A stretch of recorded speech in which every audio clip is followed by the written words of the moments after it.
Ryoji discovered a massive dungeon and its structure matched dungeons from another world. After seeing the entrance, Ryoji remembered encountering the same dungeon before and sensed serious trouble approaching.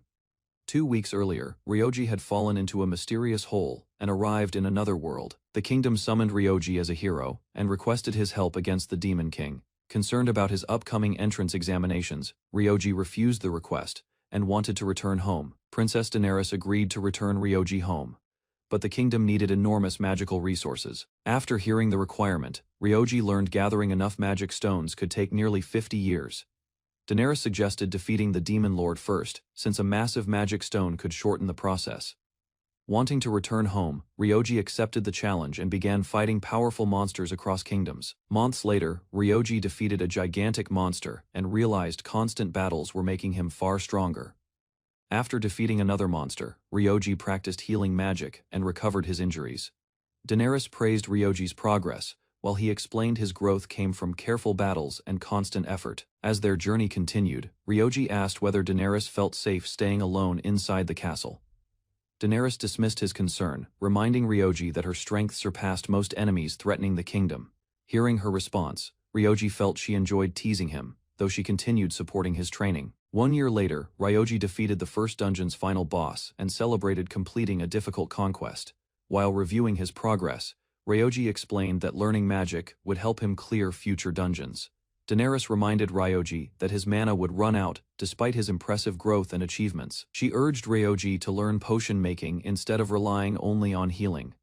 6 months later, Ryoji cleared a second dungeon and mastered potion making. When Ryoji mentioned defeating the Demon King, Daenerys revealed many dangerous dungeons still remained unexplored. Daenerys explained the Demon King far exceeded ordinary dungeon bosses, making additional training absolutely necessary. Determined to grow stronger, Ryoji planned independent adventures, but Daenerys questioned whether he could survive alone. Since mana potions could not restore magical energy, Daenerys decided to continue accompanying Ryoji everywhere.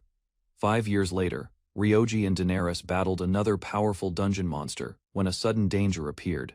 Ryoji arrived just in time, saving Daenerys from danger and preventing the fierce monster from causing serious harm. After the battle, Daenerys estimated they had cleared half the dungeons and approached the Demon King, believing his abilities had matured. Ryoji suggested continuing alone and asked Daenerys to return. Daenerys rejected the suggestion, showing her frustration after hearing Ryoji's unexpected request. Ryoji thanked Daenerys for supporting him throughout the journey, leaving her pleased by his words. Knowing nobody else could defeat the Demon King, Ryoji accepted the mission and promised to try. Daenerys promised to wait at the castle while Ryoji continued his dangerous journey. 10 years later, Ryoji defeated the Demon Lord and received gratitude from the entire kingdom. The king offered Ryoji a future beside Daenerys, hoping he would remain and inherit the throne. Despite Daenerys' feelings, Ryoji chose returning home to his family, leaving her heartbroken after their farewell. Using the completed teleportation ritual, Daenerys activated the magic circle and prepared Ryoji's long-awaited return. Ryoji thanked Daenerys for everything before disappearing from the kingdom forever. Moments later, Ryoji returned to modern Japan and walked through familiar streets from his former life. While adjusting to his return, Ryoji encountered Mitsuhashi Kyoko, his childhood friend from school. Kyoko noticed Ryoji looked unchanged despite years passing and questioned why he was still attending school. After meeting Kyoko, Ryoji checked his reflection and discovered 10 years had not passed in Japan. Realizing the truth, Ryoji understood Daenerys had returned both his age and original timeline. Ryoji finally returned home and reunited with his family after years spent in another world. When Ryoji mentioned his experiences, his mother assumed he was describing an unusual dream instead. Alone at home, Ryoji reflected on his journey while his parents continued their normal day. Back in Japan, Ryoji enjoyed ordinary comforts again, and appreciated the peaceful life he had missed. While shopping, Ryoji felt grateful for his return and believed his hardships were finally over. His relief vanished when Kyoko rushed over and revealed something terrible had happened to his parents. At the hospital, Ryoji learned a truck had struck their car and both died. Staring at the wrecked vehicle, Ryoji struggled to accept reality after returning from another world. During the funeral, Ryoji questioned whether his parents' deaths were coincidence or the cost of victory. After the ceremony ended, Kyoko helped arrange the urn while staying beside Ryoji during his grief. As they prepared to leave, someone arrived and interrupted the quiet atmosphere inside. Standing before his parents' photographs, Ryoji reflected on everything he sacrificed to return home, An angry relative confronted Ryoji, insisting family matters no longer concerned an outsider like him. After the funeral, several relatives appeared and demanded money from Ryoji's family inheritance. Ryoji learned his relatives intended to seize the insurance payout, claiming legal authority over everything. The group threatened police involvement and juvenile detention, unless Ryoji surrendered the inheritance without resistance. Ignoring Ryoji's grief, the relatives began claiming valuable belongings and discussing how they would divide them. Surrounded by greedy demands, Ryoji watched as relatives pressured him for money and property. Ryoji realized nobody intended respecting his parents' wishes or protecting him. Refusing to surrender anything, Ryoji declared he would keep every possession his parents left behind. The relatives mocked Ryoji, boasting about their influence while dismissing him as insignificant. Unimpressed by their threats, Ryoji criticized their behavior and questioned how grown adults acted this way. Enraged by his defiance, the relatives ordered several men to intimidate Ryoji and force compliance. Several men rushed forward to attack Ryoji, expecting an easy victory against a grieving teenager. Before anyone understood what happened, the attackers froze after witnessing Ryoji's overwhelming presence. Comparing them to weak dungeon monsters, Ryoji dismissed their threats and remained completely unimpressed. The men demanded Ryoji stand still, believing numbers alone would overwhelm him through brute force. Ignoring their warnings, the attackers charged together while the relatives watched confidently from behind. The relatives panicked after hearing painful screams, but Ryoji remained calm and completely unharmed afterward. While the attackers clutched their injured hands, Ryoji approached them without showing any concern. Using hypnosis magic, Ryoji immobilized everyone present and forced them to answer his questions. Honestly, Ryoji questioned his uncle's behavior, suspecting the family had repeated similar schemes many times before. Under the spell's influence, the uncle proudly admitted, exploiting vulnerable people to obtain their assets. Keeping everyone under hypnosis, Ryoji decided his greedy relatives would repay their wrongdoing themselves. Reflecting on the spell, Ryoji remembered hypnosis had little use against strong enemies, but worked perfectly here. Under the spell's influence, the relatives returned condolence, money and surrendered assets they had taken. After recovering everything, Ryoji dismissed the relatives and thanked them sarcastically for their valuable lesson. Following Ryoji's orders, the relatives withdrew loans and returned all remaining money before leaving. After reclaiming his belongings, Ryoji knelt before his parents' ashes and reflected on recent events. Ryoji wondered whether his actions were justified and imagined how different everything might have been. Overcome by loneliness and grief, Ryoji finally cried for the first time since returning. Several weeks later, Kyoko approached Ryoji at school and asked whether he had seen recent news. Surprised by her report, Ryoji learned mysterious dungeons had begun appearing across the world again.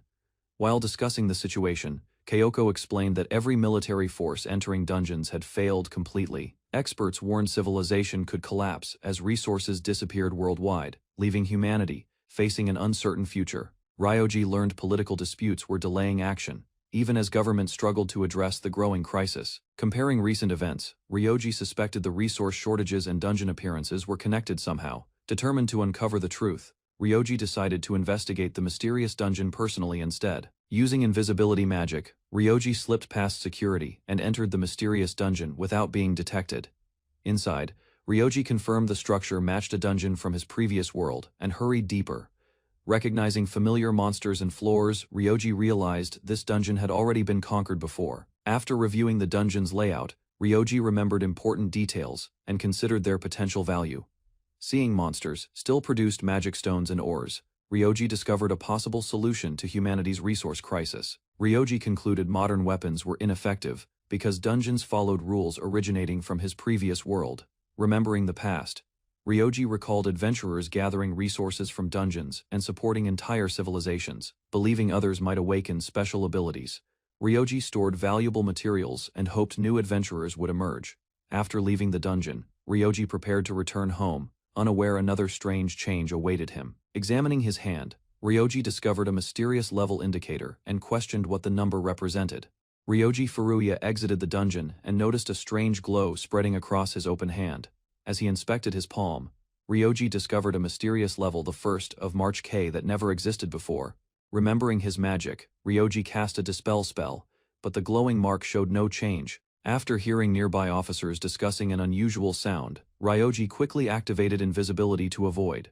While hidden, Ryoji watched the officers leave the area and appreciated the usefulness of his magic. Ryoji listened as people worried about new dungeon appearances, wondering how these changes would affect society. After leaving, Ryoji remembered a teleportation spell and chose a faster route home.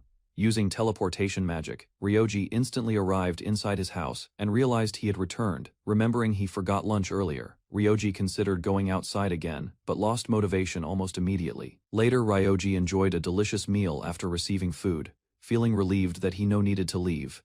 Kyoko shared a homemade meal with Ryoji, who enjoyed every dish and praised her cooking skills. Ryoji pointed out that some ingredients were store-bought, making Kyoko feel annoyed. Wanting to spend more time together, Kyoko suggested playing games, but Ryoji remained focused elsewhere, remembering the strange mark. Ryoji showed his palm and asked whether Kyoko could see it.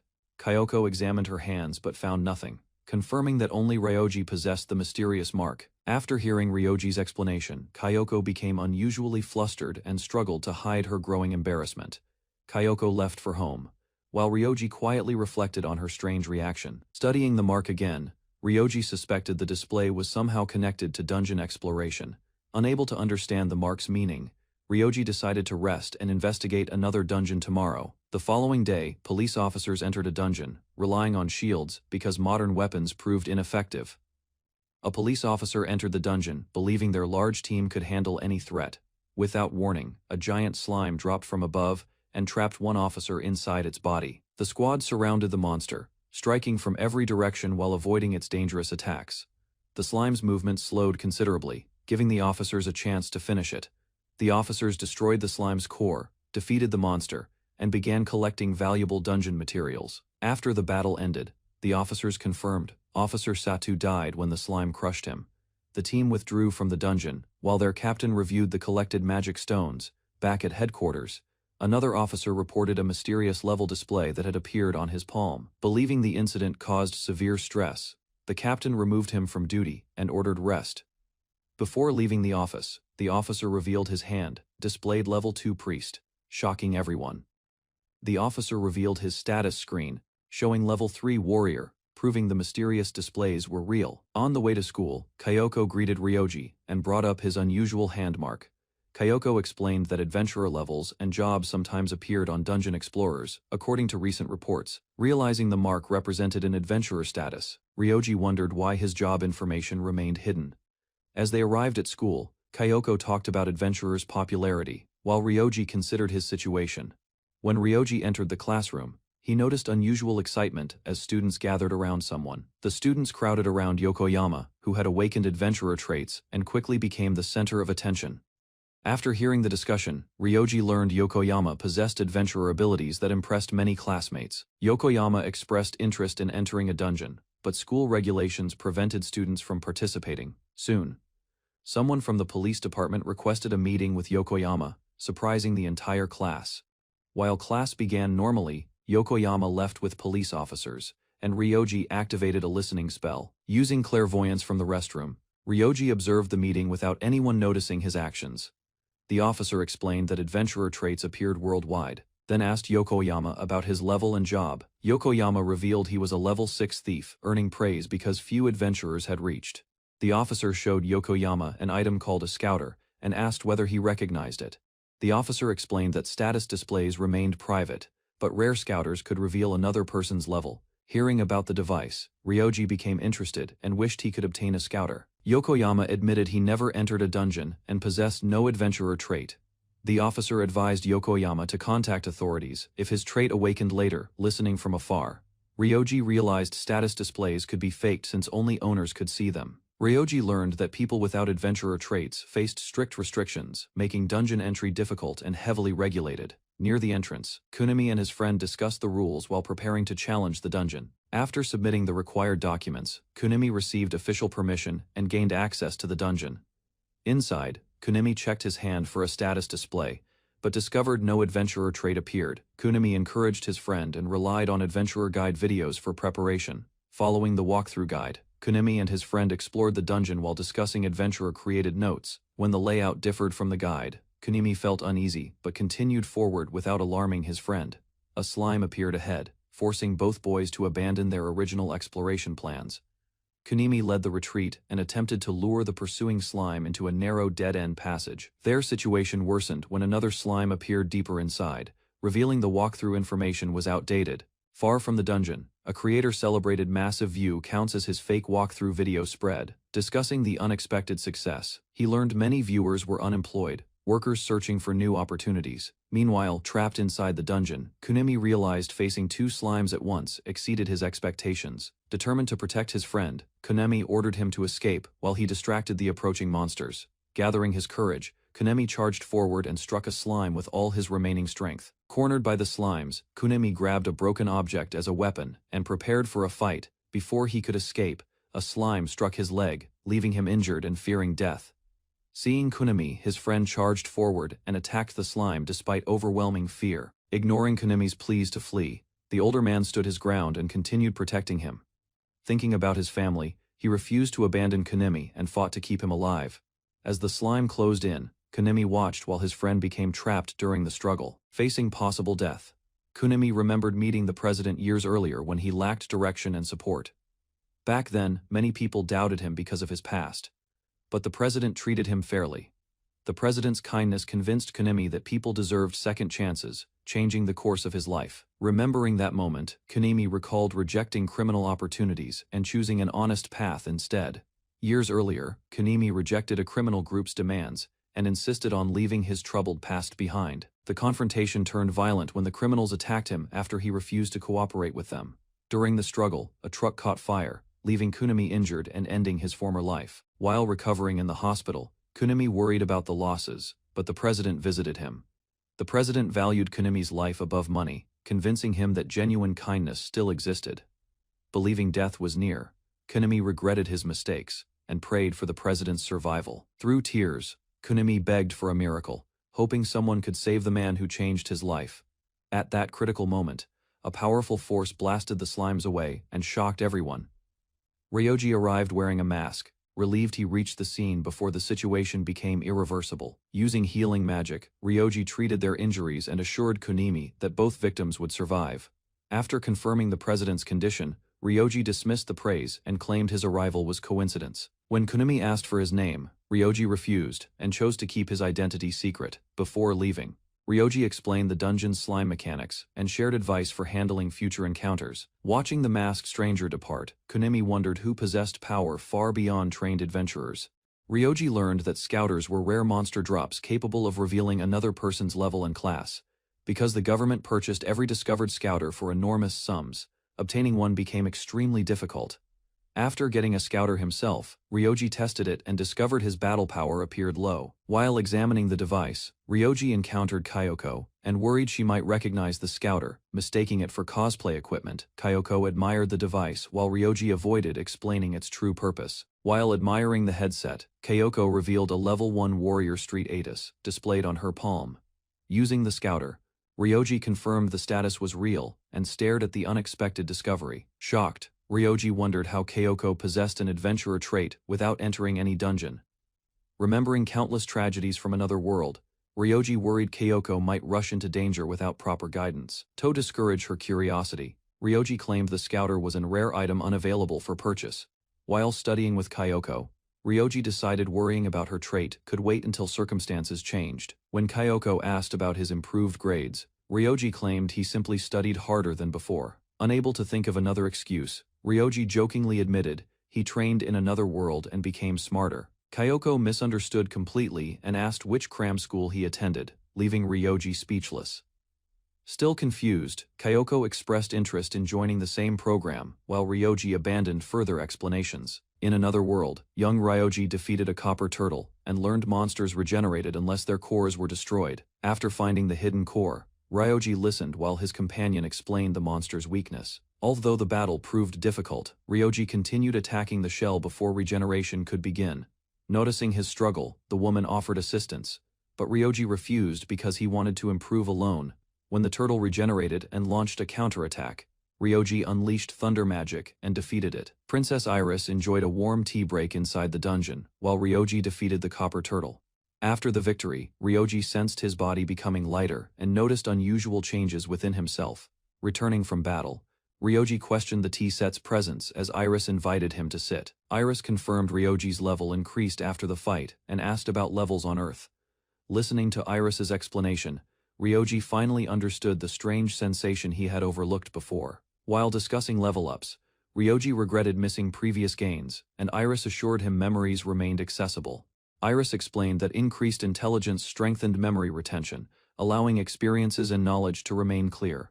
After hearing her explanation, Ryoji concluded defeating monsters and leveling up effectively improved intelligence. As Ryoji sampled Iris's homemade cookies, he imagined becoming a genius after future victories. Their conversation ended abruptly when the defeated copper turtle suddenly revived and charged toward them. The revived copper turtle charged again, but Ryoji rushed forward and defeated the monster instantly.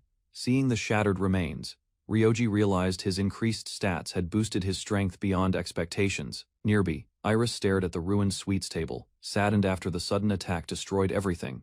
While resting afterward, Ryoji reviewed past battles and discovered memories returning, with remarkable clarity, recalling his former achievements. Ryoji wondered whether future level gains could enhance memory even further. After returning from another world, Ryoji faced a school examination and prepared with unusual confidence.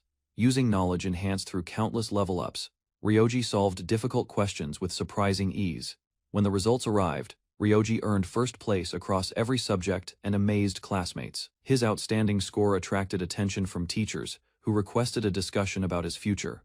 As classmates crowded around him with admiration, Ryoji excused himself and followed the teacher. Inside the staff room, Ryoji met his teacher, who praised his improvement and discussed future plans. Leaving the meeting, Ryoji regretted attracting attention and realized achieving perfect scores created problems.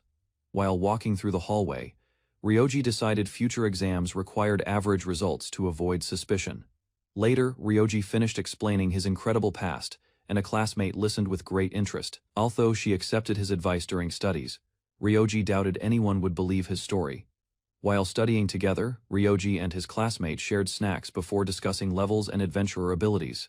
His classmate explained that schools now measured adventurer potential, making level checks increasingly important. Growing curious, she suggested Ryoji might possess an adventurer trait, despite his unbelievable stories. Ryoji admitted he already knew about his trait, surprising her and raising further questions. Feeling uneasy about attending alone, she asked Ryoji to accompany her during the level check. Seeing her pleading expression, Ryoji agreed to help, though he recognized the familiar tactic immediately.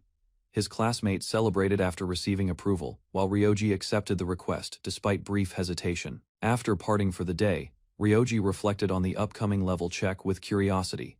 Inside the dungeon, Ryoji discussed level indicators with Iris and considered their advantages carefully.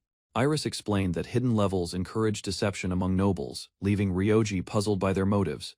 Iris warned that people often look down on weaker individuals, making visible levels a dangerous thing. As they continued walking, Ryoji remembered the sacrifices required to summon Iris into his world. Ryoji praised Iris for enduring overwhelming pressure and succeeding despite impossible expectations placed upon her. He reminded Iris that she protected and supported him, even when he remained weak. Ryoji promised he would always respect Iris, regardless of how powerful either of them became. Ryoji's heartfelt words overwhelmed Iris, leaving her flustered and ending their dungeon exploration early.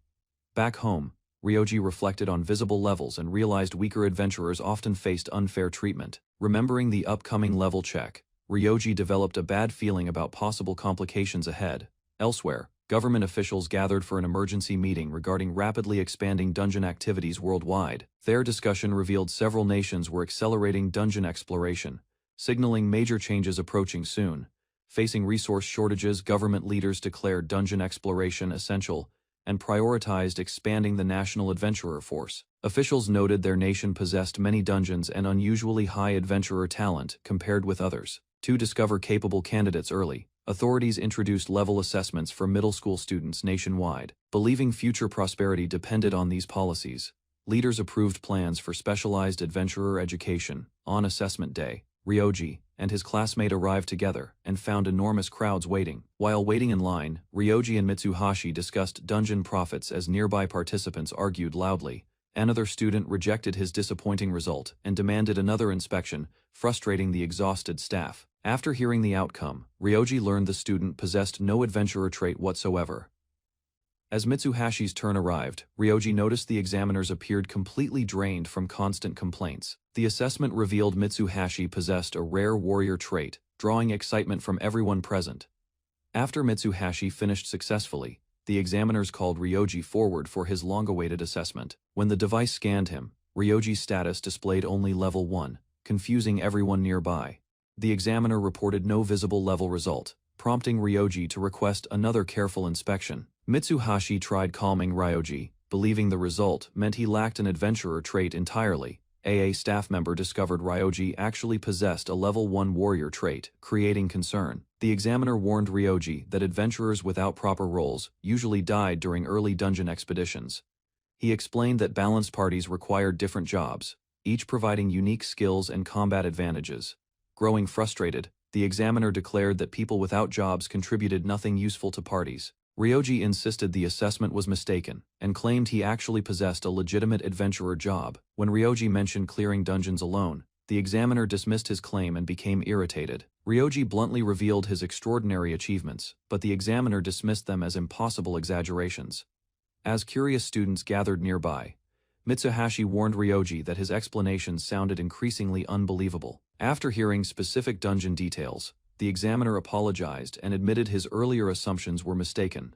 Left alone afterward, the examiner realized Ryoji knew confidential information unavailable to the general public. Walking home together, Mitsuhashi encouraged Ryoji about their shared traits and future school applications. As Ryoji and Mitsuhashi walked home, a classmate approached and called out to her. The student proudly revealed his hunter trait, and Mitsuhashi congratulated him with genuine excitement. Watching them interact, Ryoji felt pleased, though his hidden hero status remained completely unnoticed. Interested in adventurer opportunities, Mitsuhashi agreed to attend a job orientation with the student. As they left together discussing their futures, Ryoji quietly watched them from behind. Isabella Renee Clinage announced that leveling progress had slowed, leading her party toward deeper dungeon floors. Gathering her companions at the entrance, Isabella entered the dungeon and guided everyone forward. While exploring deeper sections, Isabella considered her Holy Knight class, which surpassed most combat professions. After reaching the first floor corridor, the party encountered slimes, despite clearing the area yesterday. Seeing the approaching monsters, Isabella ordered a battle formation as frontliners advanced and supporters watched. The party attacked approaching slimes with magic and healing support, but several monsters resisted elimination. While fighting nearby slimes, Isabella noticed enemies appearing behind them, creating confusion throughout the group. Isabella defeated another slime and realized monsters respawned, providing valuable combat experience for adventurers.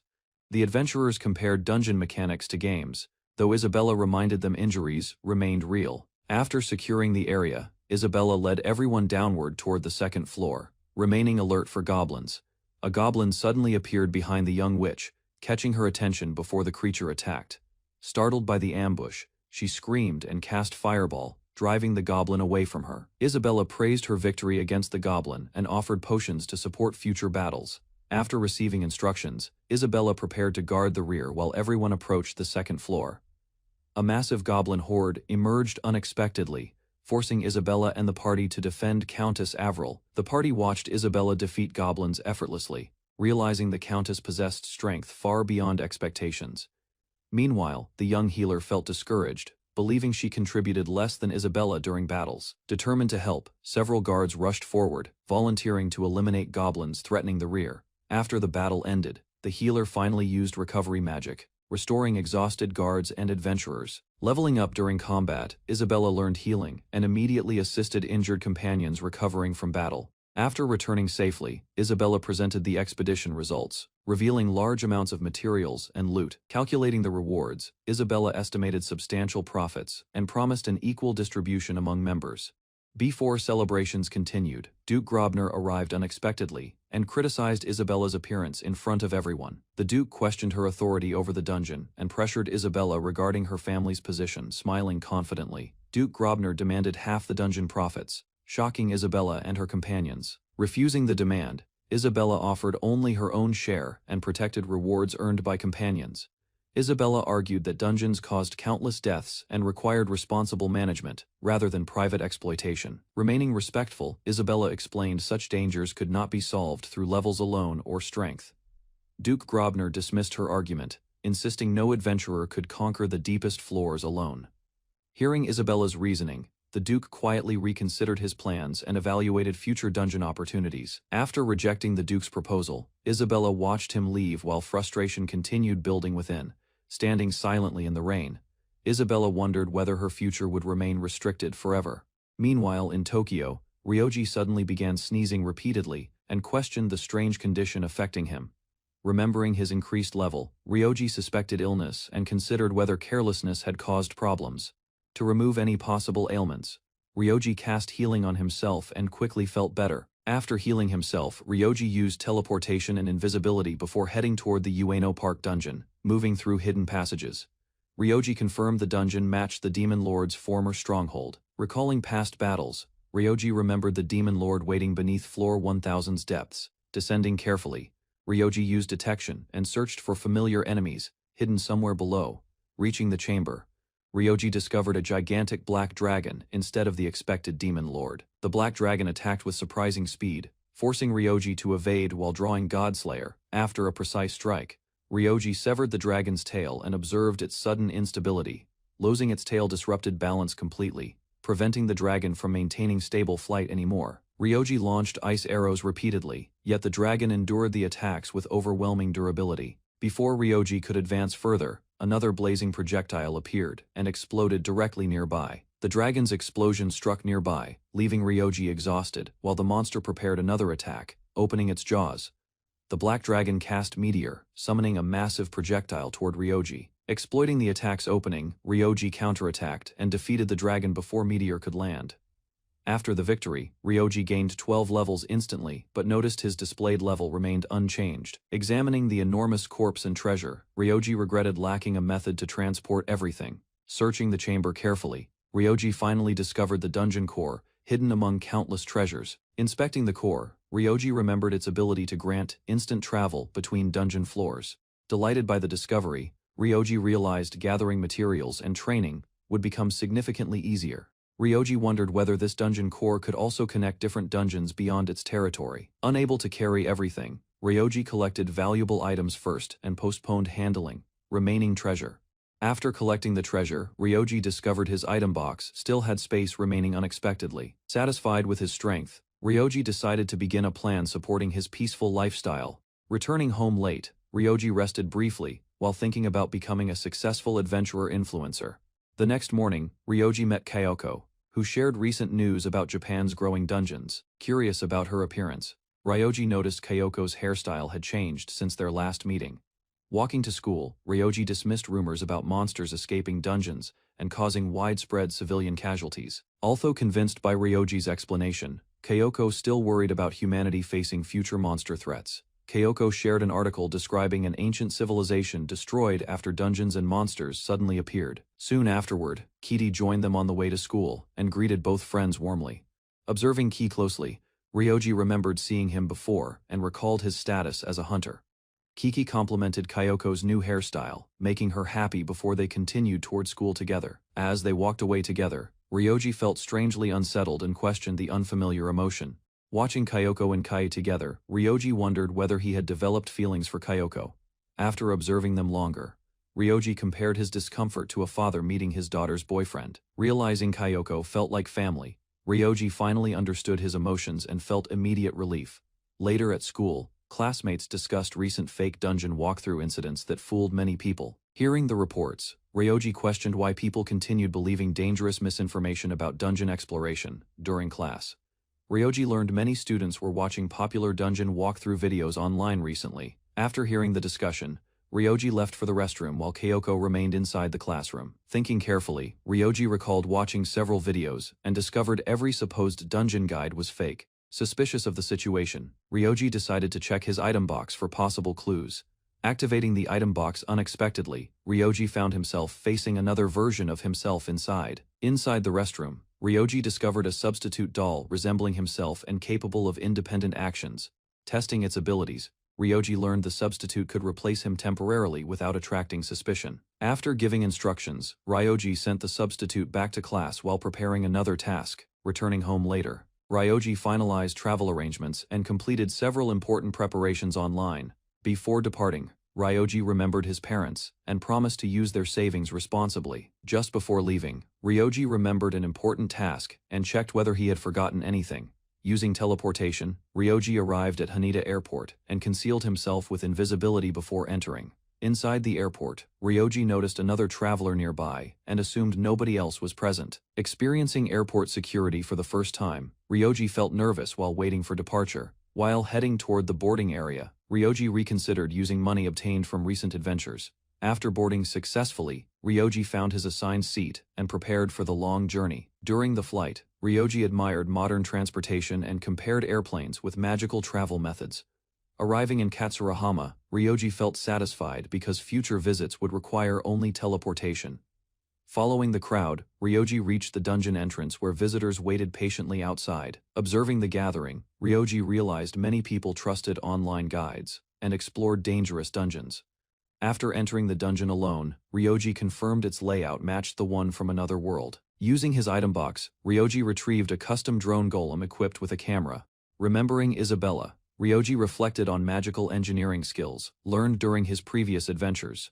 To increase efficiency, Ryoji modified the design and produced several additional drone golems. Activating invisibility again, Ryoji deployed the drones and prepared to observe adventurers safely. Before recording, Ryoji changed outfits and realized a professional appearance would improve his presentation. Back at school, classmates noticed subtle changes in Ryoji's behavior and appearance during lessons. Feeling relieved, Ryoji confirmed his substitute doll functioned properly and avoided attracting suspicion. Returning to the dungeon, Ryoji equipped a helmet and prepared to begin filming anonymously. Facing the camera nervously, Ryoji launched his dungeon information channel and recorded his first introduction.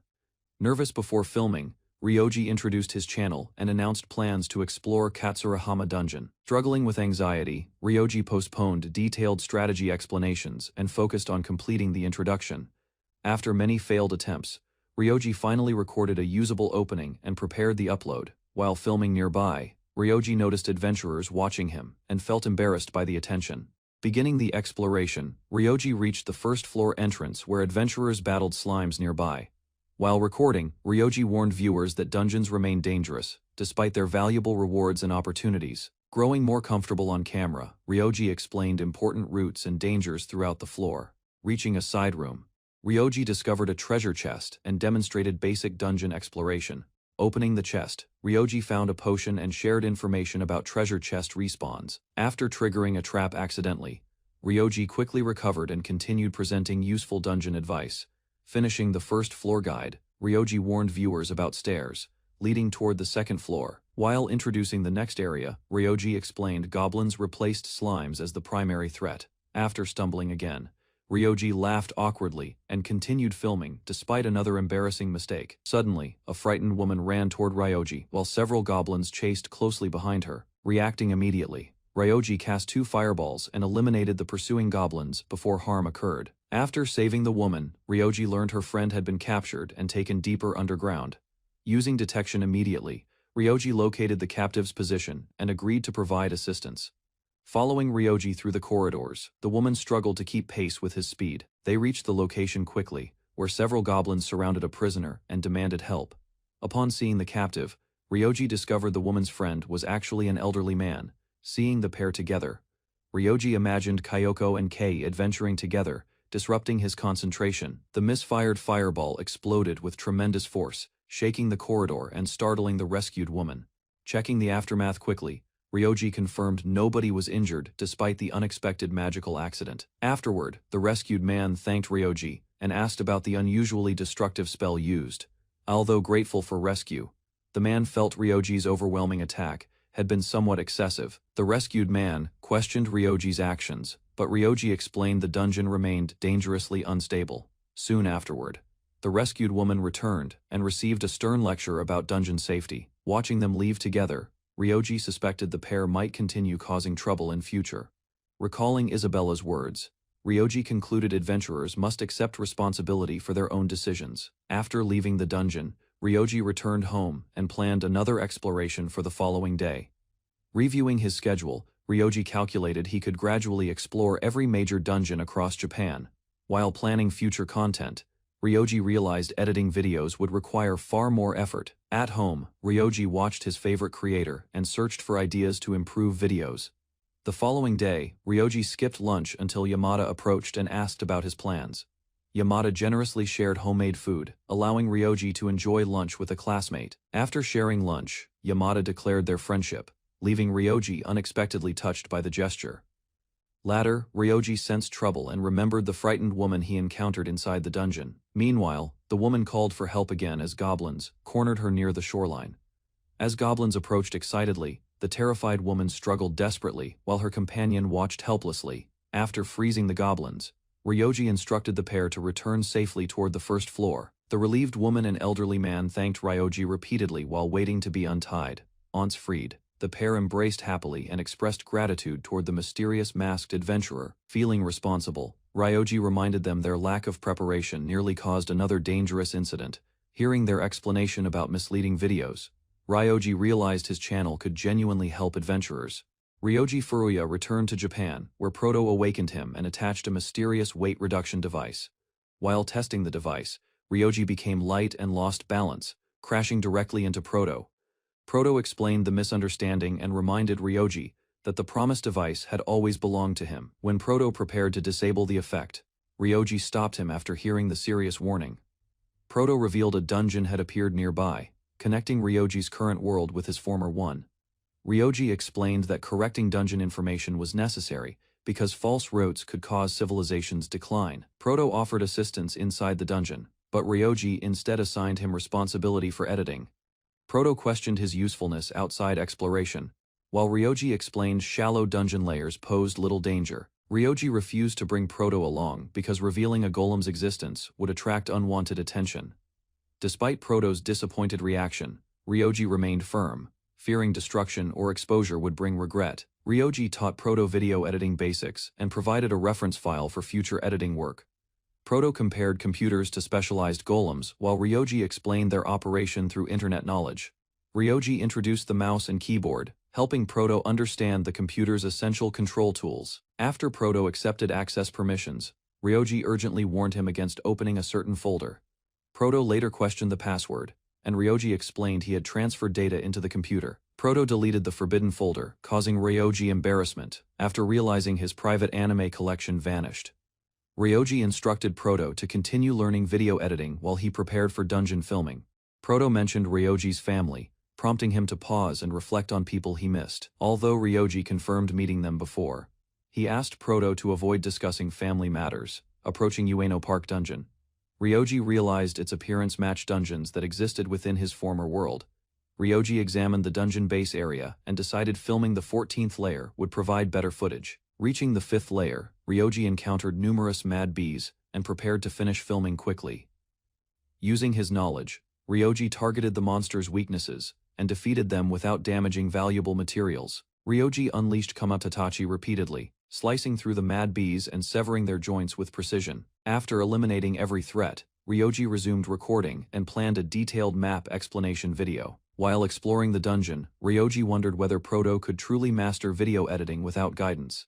Ryoji remembered creating Proto first, improving each version repeatedly until achieving his current form. Over many years together, Proto gained reliability and humanity, becoming someone Ryoji trusted completely. Ryoji recalled leaving chores to Proto, causing a bond that resembled family more than partnership. Although video editing motivated Proto's awakening, Ryoji knew another important reason remained unspoken. Standing alone inside the dungeon, Ryoji admitted he never returned to this world without companions. After returning home, Ryoji discovered Proto had completed numerous edited videos during his absence. Proto revealed he edited 18 videos, leaving Ryoji shocked by the incredible amount completed. Reviewing the footage, Ryoji noticed several awkward scenes, while Proto considered those mistakes intentional. As Proto discussed highlighting exciting moments, Ryoji found himself enjoying their partnership once again. On the Adventurer High School entrance exam day, Ryoji learned Kyoko had already departed earlier. Kyoko greeted Ryoji warmly, then wondered whether a disagreement had separated him from friends. At Tokyo Ueno Adventurer High School, Ryoji completed the examination and felt newly motivated. After the exam, another student warned Kyoko against becoming too close to Furuya. The student argued Ryoji lacked value during team tests and would only become a burden. Hearing the conversation nearby, Ryoji realized Kyoko agreed because everyone feared becoming liabilities during battles. Ryoji remained calm, knowing his enhanced hearing allowed him to catch every whispered comment. As they walked together, Ryoji noticed many students already judged adventurers based on employment prospects. Ryoji considered revealing his true strength, but hiding his unusual level seemed much simpler. Kyoko approached afterward and asked about the examination, creating a more comfortable atmosphere between them. Kyoko left with Ki-kun, while Ryoji believed those misunderstandings would eventually disappear on their own. Watching them together, Ryoji decided to inspect the school grounds and prepare future teleportation points. During graduation season, Ryoji reflected on friendships and exchanged farewells before beginning a new chapter. Ryoji remembered that graduates could finally enter dungeons, legally under the current adventurer regulations. Thinking about Kyoko's future, Ryoji hoped false information would never lead his childhood friend astray. As March 31st approached midnight, Ryoji counted the final seconds before graduation officially arrived. The moment graduation began, Ryoji urgently called Proto and prepared to launch their plans. Following Ryoji's order, Proto published their dungeon channel, making exploration information available to everyone. Late in March, a mysterious cowgirl adventurer appeared, introducing a new figure within the dungeon scene. Inside Ueno Park Dungeon, adventurers argued over hunting spots as competition increased around valuable monsters. Seeing the overcrowded area, Kunami and his companion realized earning money there had become difficult. The pair concluded economic troubles had pushed many unemployed people toward dungeon exploration opportunities. Facing reduced profits, Kunami asked whether deeper hunting grounds could restore his previous earnings. Kunami discussed dangerous rumors, explaining that false dungeon information continued misleading inexperienced adventurers toward risk. Elsewhere, two female adventurers noticed a suspicious route and questioned whether a video caused it. A slime suddenly attacked Sarah, forcing her companion Taylor to watch the frightening incident. News of the accident spread online, generating complaints, accusations, and heated arguments beneath videos. As criticism intensified, authorities launched an investigation, believing fake dungeon guides might cause fatalities. Questioned by investigators, Ryoji's lawyer demanded evidence, arguing the videos clearly warned viewers about risks. A determined investigator believed proving the dungeon's reality required obtaining undeniable footage from inside. At Takanasu Television, executives saw enormous profit potential and ordered staff to secure dungeon recordings. When negotiations failed, a ruthless manager threatened contract termination, forcing subordinates toward desperate measures. While traveling together, several men discussed selling valuable footage, despite suspecting their final plan seemed dangerous. Inside Ueno Park Dungeon, a television crew discovered their expensive camera failed to function properly. After learning the camera cost 10 million yen, the crew realized recovering expenses seemed impossible. At midnight, on April 1st, Proto launched the Dungeon Exploration Information Channel and released every video. Ryoji assumed Proto published everything manually, then learned automated scheduling had handled the entire release. Watching the channel's first video begin, Ryoji celebrated the official start of his project. Employees at Takyu Video Production discovered authentic dungeon footage and rushed to report it immediately.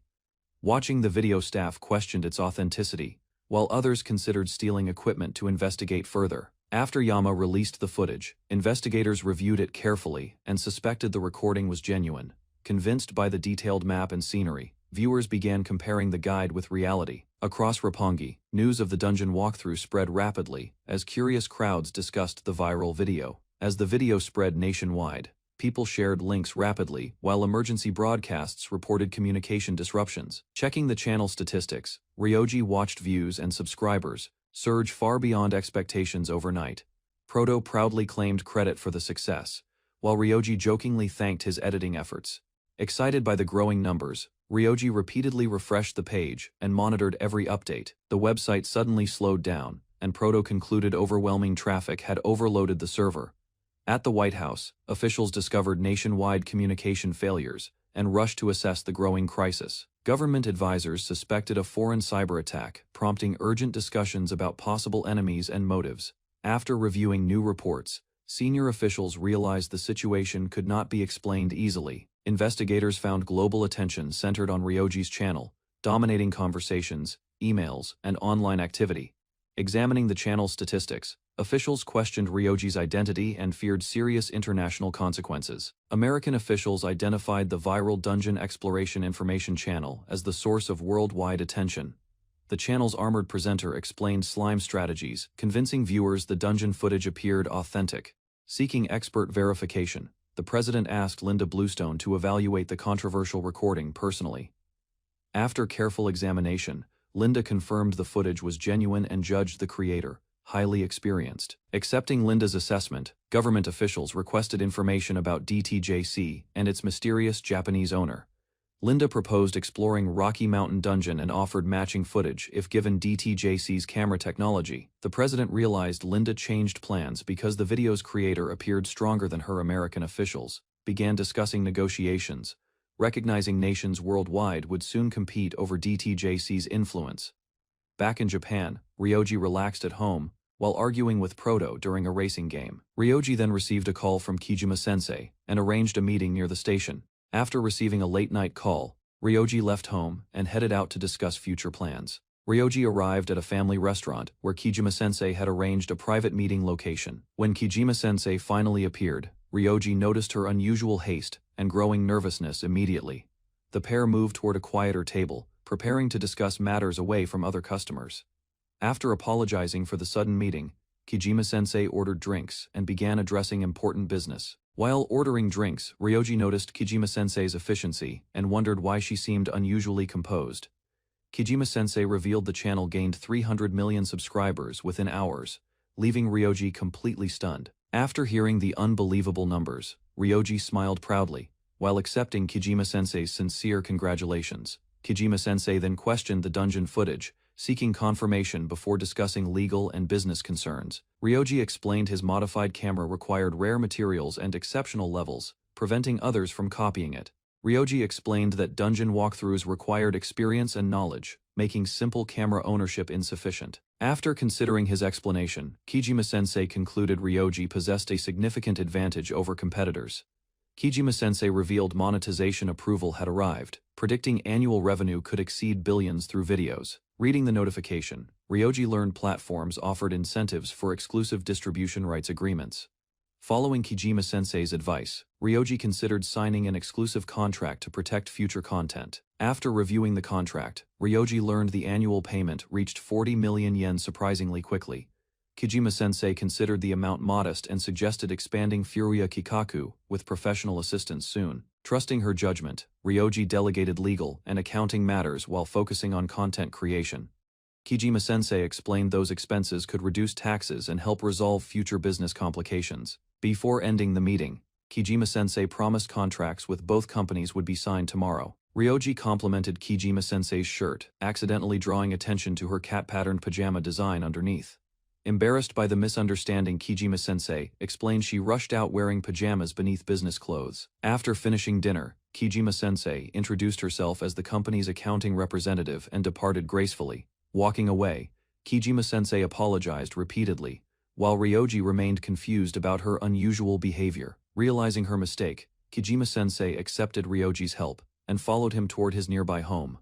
Walking home together, Ryoji explained he wanted safer dungeons, efficient resources, and continued anime enjoyment. Hearing his goals, Kijima-sensei smiled warmly and encouraged Ryoji to continue producing dungeon guides.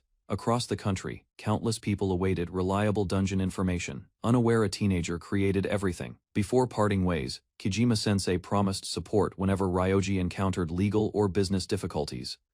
Outside the Furuya residence, Kijima-sensei bowed politely, leaving Ryoji impressed by her manners. Concerned for her safety, Ryoji secretly followed Kijima-sensei until she safely entered a taxi. Before defeating the Demon King, humanity gathered allied nations and prepared for a decisive battle. Standing before countless soldiers, Ryoji felt nervous as leaders declared humanity's future depended on victory. A pink-haired companion reassured Ryoji, urging him to focus solely on defeating enemies ahead. She reminded Ryoji that success would solve many problems, then jokingly mentioned his heroic debt. Charging into battle, Ryoji destroyed the enemy's main force and secured humanity's overwhelming advance. On the channel's second day, Ryoji asked Proto to summarize the rapidly increasing viewer comments. Proto reported foreign viewers praised the videos, while many Japanese comments expressed harsh criticism. Expecting compliments, Ryoji eagerly checked the feedback and prepared to enjoy the responses. Instead, countless insults, accusations, and attacks flooded the comment section, shocking Ryoji completely.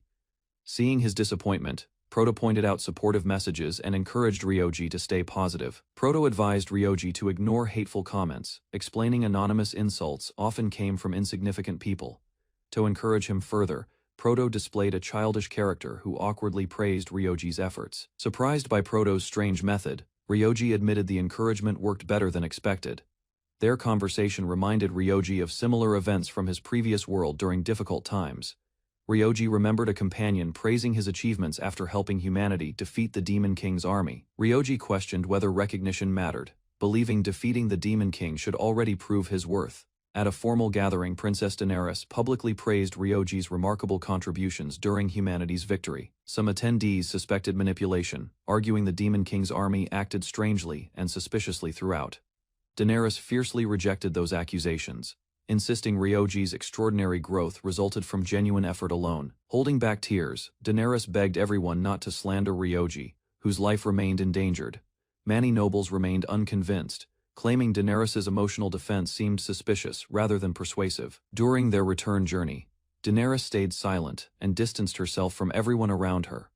Ryoji requested freedom, choosing future dungeon targets. Yet Daenerys insisted royal approval remained necessary. Daenerys apologized for worrying Ryoji, finally revealing concern had been troubling her thoughts. She realized saving humanity alone would not guarantee public support or universal admiration. Daenerys wondered about her feelings, while Ryoji admitted he genuinely did not understand them. She declared commitment towards saving this world, believing defeating the Demon King remained essential. Ryoji reflected on past events, suspecting Daenerys once carried similar feelings and worries. He quietly questioned whether Daenerys experienced emotions resembling his own during earlier struggles. Proto interrupted his thoughts, redirecting attention toward overwhelming video comments and channel management. Proto explained ignoring comments removes anxiety, though it also prevents seeing valuable audience opinions. Ryoji questioned why Proto continued explaining after he had already accepted the suggestion. Proto insisted complete explanations mattered, encouraging Ryoji to listen before reaching conclusions prematurely. Ryoji felt relieved after understanding, praising Proto's advice, and appreciating his thoughtful guidance. With video reserves shrinking, Ryoji decided recording additional dungeon walkthroughs should become priority. Ryoji introduced the 27th floor, explaining its maze structure and dangerous black scorpion monsters. After forgetting his helmet, Ryoji considered retaking footage, though frustration drained his motivation. Feeling exhausted and distracted, he decided taking a temporary break from filming seemed wiser.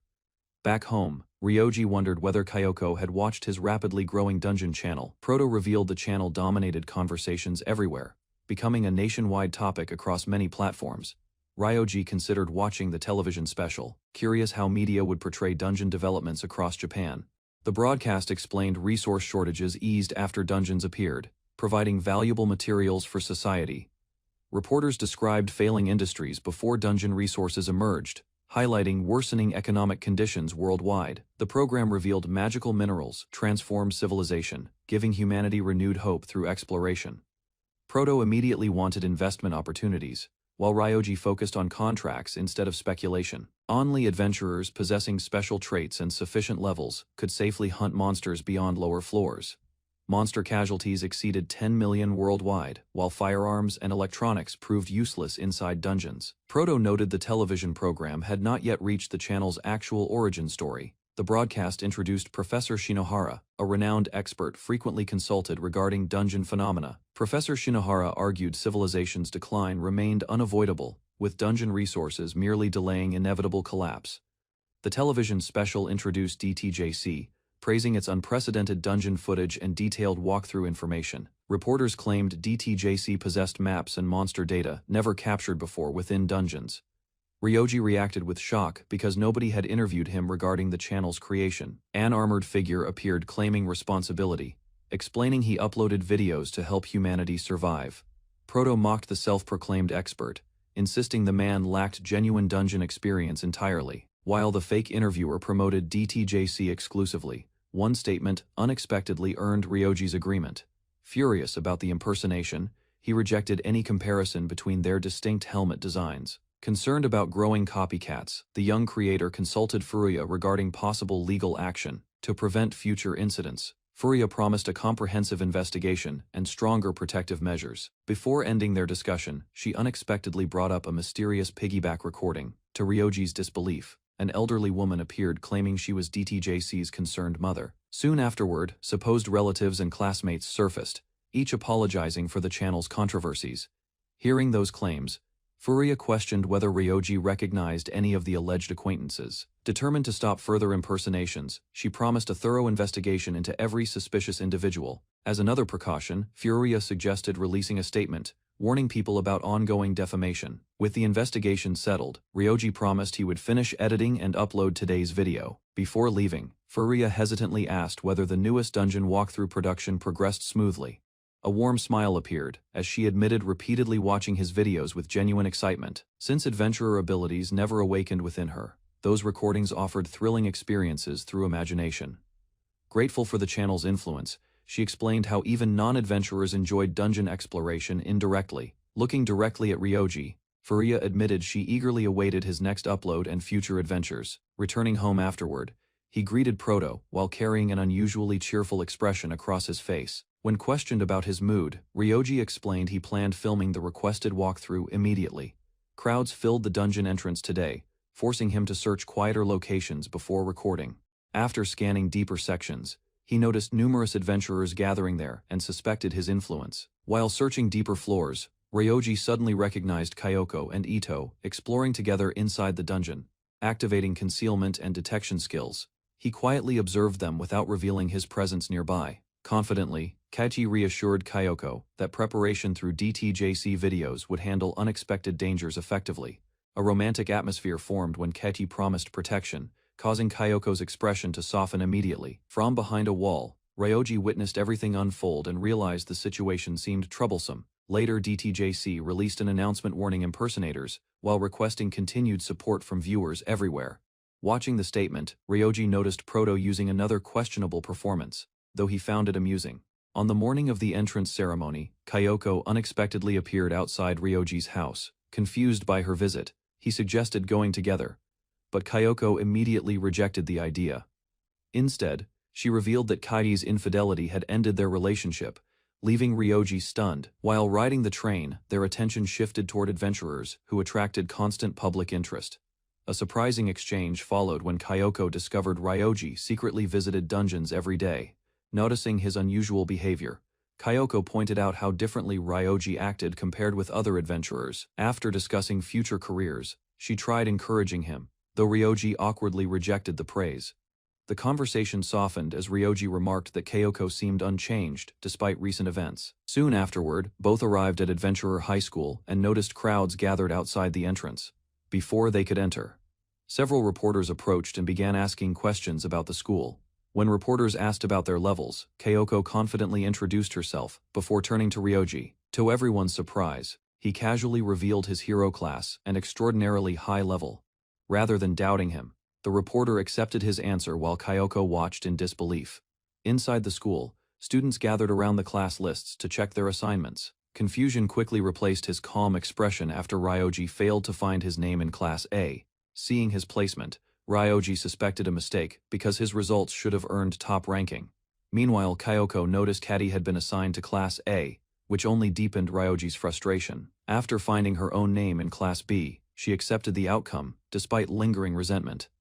Determined to uncover the reason, Ryoji headed toward the staff room for answers. Before he could leave, Kyoko discovered his name listed in Class S instead. While checking the roster again, Kyoko discovered a shocking detail showing Ryoji assigned to Class E. The bizarre placement shattered his expectations, leaving Ryoji frozen as disbelief overwhelmed his thoughts. Questions filled his mind because nothing about the result matched the effort behind his achievements.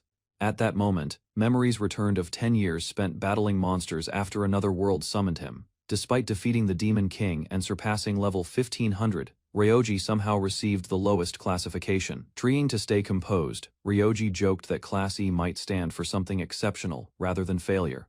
Kyoko corrected him, explaining that Class E represented the lowest ranking within the school's system. Although disappointment weighed heavily on him, Ryoji forced a smile and headed toward his classroom. Upon entering Class E, He found discouraged students and wondered why someone with his record belonged there. Sato introduced herself and explained Class E consisted of students lacking visible adventurer traits. Addressing the class, Sato explained that improving their levels could eventually earn opportunities to change classes. Hearing that announcement, Ryoji's interest returned, as he realized advancement remained possible. After all, determined to reach Class A, he considered proving himself despite currently displaying only a level 1 status. Even with renewed motivation, Ryoji questioned whether escaping Class E would prove more difficult than expected. The orientation continued as Sato warned students about dungeon dangers, causing several classmates to laugh. While discussing, Sato explained how different jobs should cooperate to create balanced dungeon teams.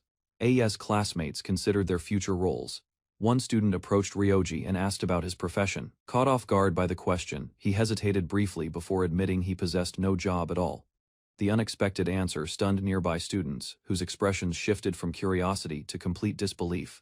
Mocking laughter soon spread across the classroom as many questioned how someone jobless entered the school. Standing before his classmates, Ryoji endured ridicule, despite carrying achievements far beyond anything they imagined. Soon, the entire classroom joined the mockery, shouting about his missing job and status. Embarrassment spread across Ryoji's face as he struggled to understand the crowd's harsh reaction. Unable to tolerate the bullying, Sato stepped forward and revealed Ryoji's outstanding examination results. Her explanation confirmed he ranked among the best students. Though his lack of a job remained, ignoring Sato's defense, several classmates continued mocking Ryoji and questioned whether he even belonged there. Their insults grew harsher as students claimed partnering with a jobless adventurer would only create problems. Without showing anger, Ryoji announced his plan to enter a dungeon and requested permission to leave, while the class reacted with surprise. One boy remained convinced Ryoji lacked the courage to fight. After refusing every suggestion, Ryoji declared he would go alone, leaving his classmates even more confused. Despite Sato's concern, Ryoji dismissed the ridicule and decided remaining in class served no purpose. Laughter echoed throughout the room as classmates mocked his decision, convinced he would accomplish nothing. Meanwhile, another student confronted the loudest bully, questioning why he seemed obsessed with Ryoji. Their argument intensified when the bully defended his strength and claimed superiority through his martial artist job. Leaving the school behind, Ryoji headed toward Ueno Park Dungeon and welcomed the chance to act. After obtaining permission to leave school, Ryoji completed the required procedures before entering the dungeon. Inside the facility, he passed changing rooms and rental lockers prepared for registered adventurers. Comparing both worlds, Ryoji noticed modern dungeons offered conveniences similar to those from his past. To avoid unnecessary attention, he activated invisibility and descended straight toward the deepest floor. Within moments, Ryoji confronted the Black Dragon, the dungeon boss feared by countless adventurers. The Black Dragon launched a devastating charge, but Ryoji anticipated the attack and avoided danger completely. Drawing upon combat experience, he predicted the incoming breath attack and disrupted it with magic. Seizing the opening, Ryoji struck and defeated the dungeon boss in just over 5 seconds. Among the rewards, a rare skill book appeared, prompting Ryoji to inspect its contents immediately. After reviewing the effect, he concluded the skill remained too weak for his current level. Returning home after school, Ryoji completed his usual routine and casually defeated the Black Dragon. With preparations finished, he decided the moment had finally arrived to launch his recording channel. Wearing a mask and apron, Ryoji nervously prepared a unique dungeon information program for viewers. Meanwhile, his household robot handled the camera equipment and began counting down for filming. Once recording started, Ryoji stumbled over his introduction, creating an awkward but memorable opening. After calming his nerves, Ryoji introduced slime mucus and explained its surprisingly wide range of uses. Watching from behind the camera, the household robot worried his unusual presentation might confuse viewers. Holding a potion bottle, Ryoji described common dungeon drops and explained why adventurers often ignored them. Drawing from extensive knowledge, he revealed that slime mucus served as a crucial stabilizing ingredient. To demonstrate the process clearly, Ryoji prepared his tools and began crafting the potion himself. With the preparation complete, Ryoji presented the finished potion and decided to test it immediately.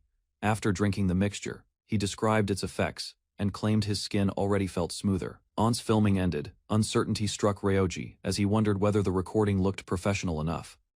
Sensing his concern, the household robot suggested repeated retakes until he felt satisfied with everything. The following morning brought astonishing news when Ryoji learned his channel had gained millions of subscribers. Checking market trends, Ryoji discovered medicinal moss prices had risen sharply due to limited supply. Rather than selling everything immediately, he considered releasing small amounts to avoid attracting suspicion. As his influence expanded, Ryoji continued uploading dungeon guides while helping adventurers through practical information. Months passed quickly, and every video attracted enormous audiences while countless viewers expressed their gratitude. When the second semester began, excited students gathered to discuss a stunning transfer student arriving soon. Amid the growing rumors, Ryoji overheard discussions about a beautiful transfer student arriving from overseas. Without realizing it, Ryoji was about to meet several girls who would become important figures later. Sometime earlier, Linda discovered Ryoji's dungeon channel and questioned whether he was truly exceptional. During a discussion at the White House, officials compared Ryoji with America's strongest young adventurers. While reviewing surveillance footage, Linda became curious about Ryoji's habit of staring toward hidden cameras. Experts concluded his gaze matched the exact moment surveillance teams captured images from distant locations. As suspicions grew, Linda realized Ryoji had likely detected their monitoring efforts long before anyone expected. Seeking a strategic assessment, American officials asked Linda whether any nation could realistically control Ryoji based on his achievements. Linda argued that ordinary military forces stood no chance against someone that powerful. Rather than discussing confrontation further, the president proposed bringing Ryoji to the United States through Linda. Caught off guard by the suggestion, she listened as her grandfather praised Ryoji's character and courage. Embarrassment replaced her composure when he suggested Ryoji would make an ideal partner. Left flustered by her grandfather's remarks, Linda found herself thinking about Ryoji far more often. As those thoughts deepened, she recalled DTJK's achievements and realized Ryoji and his online persona were identical. For a brief moment, Linda even imagined standing beside Ryoji, which only increased her embarrassment. Back in the meeting, officials shifted their attention toward Japan's response to Ryoji's growing influence. Discussion soon focused on the secret Furuya project, a government initiative created to monitor his activities. Reviewing the situation carefully, the American president concluded Ryoji's peaceful days would not last much longer. Back at school, the martial artist, who once mocked Ryoji, suddenly approached him with enthusiasm. Having advanced from Class E, he proudly introduced himself and claimed only weak students remained behind. Despite his boastful attitude, he admitted Ryoji possessed enough talent to become a valuable adventurer. Before leaving, the student challenged Ryoji to reach Class B, leaving him surprisingly motivated afterward. After hearing the challenge, Ryoji stood frozen for a moment, impressed by the student's confidence. Nearby classmates overheard everything and praised the exchange, leaving Ryoji deeply embarrassed by the attention. Upon returning to class, Sato greeted him cheerfully and explained his absence barely mattered. Seeing her usual enthusiasm again, Ryoji felt irritated yet recognized that Sato had not changed. Their conversation ended abruptly when Sato remembered a message summoning Ryoji to the director's office. Before leaving, Sato asked Ryoji to greet the homeroom teacher, though her praise sounded suspicious. Walking toward the director's office, Ryoji noticed someone stepping outside just as he approached. To his surprise, a beautiful blonde girl suddenly turned around and looked directly at him. For a brief moment, Linda froze in place after recognizing the boy she had researched extensively. Without exchanging a single word, Ryoji and Linda passed each other, while quietly observing one another. As they passed each other, Ryoji was struck by Linda's beauty and compared her to anime heroines. Moments later, he arrived at the director's office, unaware that an unexpected encounter awaited inside. Without warning, a frustrated assassin appeared and complained about being stuck at level 25. Before she could react further, Ryoji pinned the attacker down, despite lacking any visible job. Looking at the subdued assassin, Ryoji wondered whether someone like her could really be the director. After restraining the assassin, Ryoji learned she attacked only because Tanaka ordered her to test him. The confusion deepened when a laid-back man introduced himself as Iwaki and greeted Ryoji casually. Although the title sounded unbelievable, Iwaki revealed that he technically served as the academy director. Rather than discussing the incident immediately, Iwaki joked about his appearance before changing the subject. Just then, Kyoko entered the room and unknowingly confirmed Iwaki's position, surprising Ryoji further. After dismissing formalities, Iwaki admitted he preferred direct conversations and avoided complicated negotiations whenever possible. Without any warning, he revealed knowledge of Ryoji's secret identity as a hero from another world. Caught completely off guard, Ryoji struggled to hide his shock while questioning how Iwaki knew. To prove his claim, Iwaki produced a special device and requested permission to verify something. The scan revealed only level 1, yet the result immediately triggered suspicion instead of reassurance. Showing the scanner's result, Iwaki asked for trust, leaving Ryoji unsure how to respond. Instead of exposing him directly, Iwaki explained that engineering and observation led to his conclusion. Wanting a proper discussion, the director invited Ryoji to sit down and share experiences. As the conversation continued, Iwaki revealed he already knew about Ryoji's secret online activities. Learning the channel's purpose excited Iwaki greatly, while Ryoji quietly realized the director talked endlessly. Curiosity overwhelmed Iwaki once again, prompting questions about Ryoji's recording methods before another interruption arrived. After regaining focus, the director revealed an important topic concerning heroes who returned from other worlds. Turning serious at last, Iwaki explained that students would soon face a dangerous event, known as random shuffle time. The phenomenon caused powerful monsters to appear and massacre adventurers unexpectedly. Although treasure opportunities increased during these incidents, the risk of death rose dramatically for everyone. Hearing the explanation, Ryoji questioned why anyone would enter dungeons during such a dangerous period. Iwaki reacted with surprise, because Ryoji had already warned adventurers about random shuffle time through videos. From Ryoji's perspective, anyone ignoring repeated warnings and entering dungeons accepted the risks themselves. However, Iwaki explained that many elite students viewed the event as a chance for recognition. Ambition and reputation continued driving young adventurers toward life-threatening dangers during crises. Concluding their discussion, Ryoji prepared to leave, but Iwaki still seemed reluctant to let him go. Although Iwaki continued pressing the issue, Ryoji calmly rejected the request and refused to reconsider. Before departing, Iwaki casually asked about an upcoming event that appeared important to Ryoji. The question immediately caught his attention because the event featured merchandise from his favorite series. Excitement replaced his usual composure as Ryoji enthusiastically explained why attending the exhibition meant so much. Hearing Ryoji's explanation, Iwaki finally understood that the exhibition carried genuine personal importance for him. Even so, he suggested alternative ways to obtain merchandise, though Ryoji showed little interest. Realizing he had crossed a line, Iwaki apologized quickly, while Ryoji ended the conversation. Walking through the hallway afterward, Ryoji reflected on meeting another person who had returned from another world. Pushing those thoughts aside, he focused entirely on OneFest, treating the upcoming event like a battlefield. On the first day of random shuffle time, Tanaka confronted a dangerous monster deep inside Ueno Park Dungeon. Despite using powerful assassin skills, her attacks failed completely against the unexpectedly resilient creature before her. As desperation set in, Tanaka realized the monster remained far stronger than she anticipated. Just before disaster struck, Linda charged into battle and intercepted the monster's attack without hesitation. Relieved by the rescue, Tanaka thanked Linda while admiring the overwhelming skill she displayed. Grateful for the rescue, Tanaka praised Linda's kindness while insisting she personally contributed almost nothing.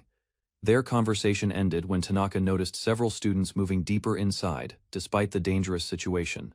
While checking injured students, Tanaka encountered another party and asked about the lower dungeon floors. Their answer revealed that floor 36 had already collapsed, causing several adventurers to retreat. The shocking report alarmed Tanaka, because the disturbance matched the signs of a dangerous outbreak. Meanwhile, the previous day, Ryoji looked forward to OneFest while enjoying a rare moment of peace. That calm ended abruptly when Tanaka appeared at his home with urgent news to deliver. Early the next morning, Tanaka arrived at Ryoji's house and apologized for visiting without notice. Before he could ask further questions, she unexpectedly informed him that OneFest had been cancelled. The announcement left Ryoji visibly shaken, forcing Tanaka to explain the situation in greater detail. According to Tanaka, the Prime Minister had personally approved emergency measures after receiving serious warnings. Their discussion then shifted toward Adventurer High School and the unusual speed of its establishment. From a resource standpoint, Tanaka admitted the government's decision made sense, despite expected public criticism. While she explained the political situation, Ryoji focused on counting down until the exhibition opened. Concerned about student safety, Tanaka urged Ryoji to help prevent unnecessary casualties during the crisis. She warned that a major disaster could damage the Prime Minister's reputation and threaten the school unmoved by her pressure. Ryoji calmly checked the time and continued waiting for OneFest. Mentioning several famous students, Tanaka expected interest, yet Ryoji remained focused on different priorities. Her surprise grew when he dismissed beautiful girls without hesitation and continued watching the clock. Rather than changing his stance, Ryoji reminded Tanaka that he had already warned adventurers repeatedly. When asked about a safe limit, he estimated most students could barely survive beyond floor 36. After learning the danger centered, Around floor 37, Tanaka finally decided to handle matters herself. After Tanaka left, Ryoji reconsidered the situation and admitted he might have acted somewhat immaturely. Meanwhile, on floor 37, adventurers encountered a powerful dragon that should not exist there. Despite the monster's terrifying speed, several students launched coordinated attacks and fought back. The dragon retaliated, sending multiple students flying and pushing their formation toward collapse. Combining their strength at the final moment, the group defeated the dragon and celebrated the hard-fought victory. After defeating the dragon, several students celebrated and dreamed about wealth, fame, and rare treasures. Listening, Ayano remained unconvinced and warned that random shuffle time remained dangerous. She reminded everyone that survival depended heavily on assistance from powerful allies during the battle.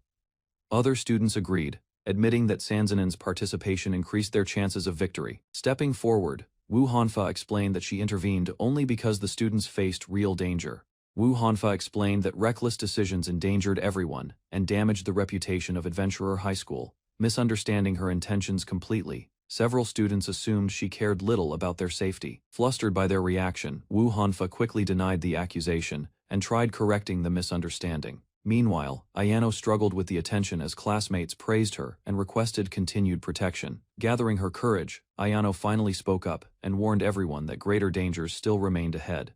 As attention shifted toward Ayano, students admired her status, strength, and noble family background. Embarrassed by the praise, Ayano struggled to handle the crowd while avoiding direct eye contact, trying to redirect the discussion. She reminded everyone that the special class had already proven itself. Several students agreed, pointing out that reaching this floor alone exceeded their original objective. Seizing the opportunity, Ayano asked how everyone planned to continue exploring the dangerous lower levels. Ignoring repeated warnings, one student insisted the dragon's defeat proved they could continue advancing safely. Several classmates agreed, believing deeper exploration offered fame and recognition within Adventurer High School despite objections. The group marched forward confidently and left Ayano and Hanfa behind. Watching them depart, Hanfa worried their reckless confidence would lead directly to disaster. After assessing their condition carefully, Ayano and Hanfa chose retreat, refusing to risk meaningless injuries. While retreating through the dungeon, Ayano and Hanfa worried about both their classmates and themselves. Remembering Kengo, Ayano recalled how he stayed behind to help rescue stranded adventurers.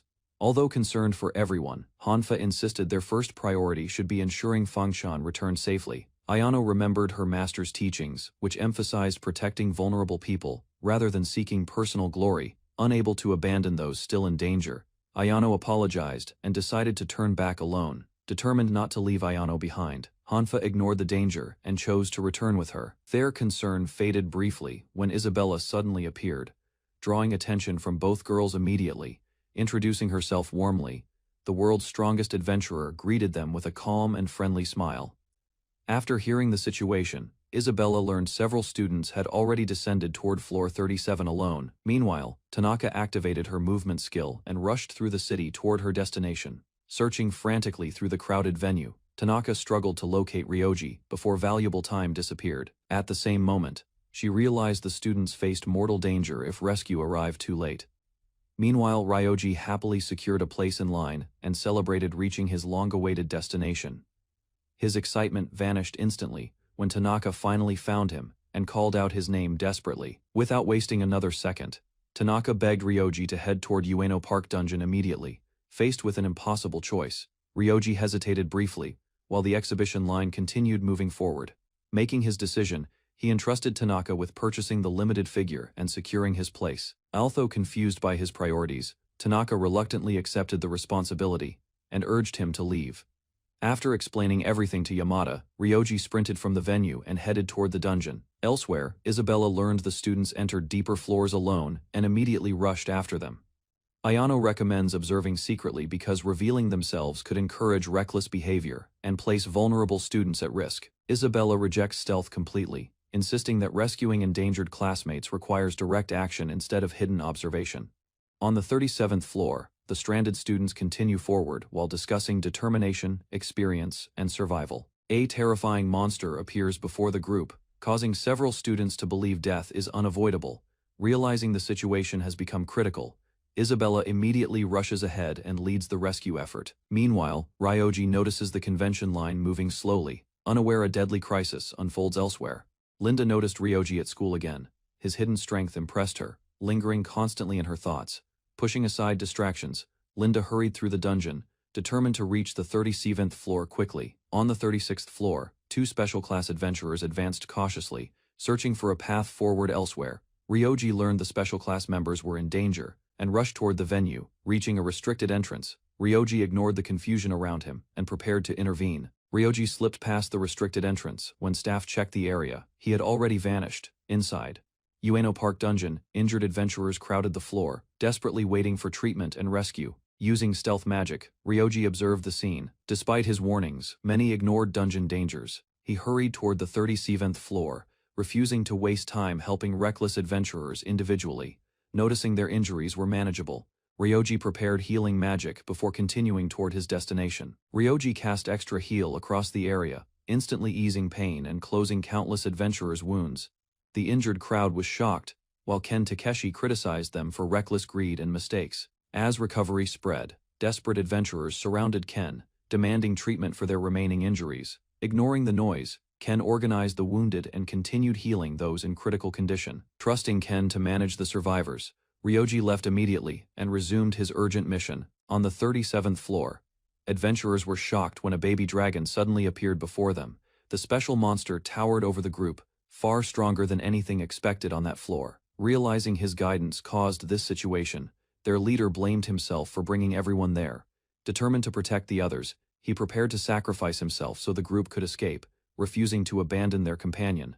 The special class members united and readied themselves for battle. The group's leader attacked first, but the baby dragon countered, severing her arm and shocking everyone.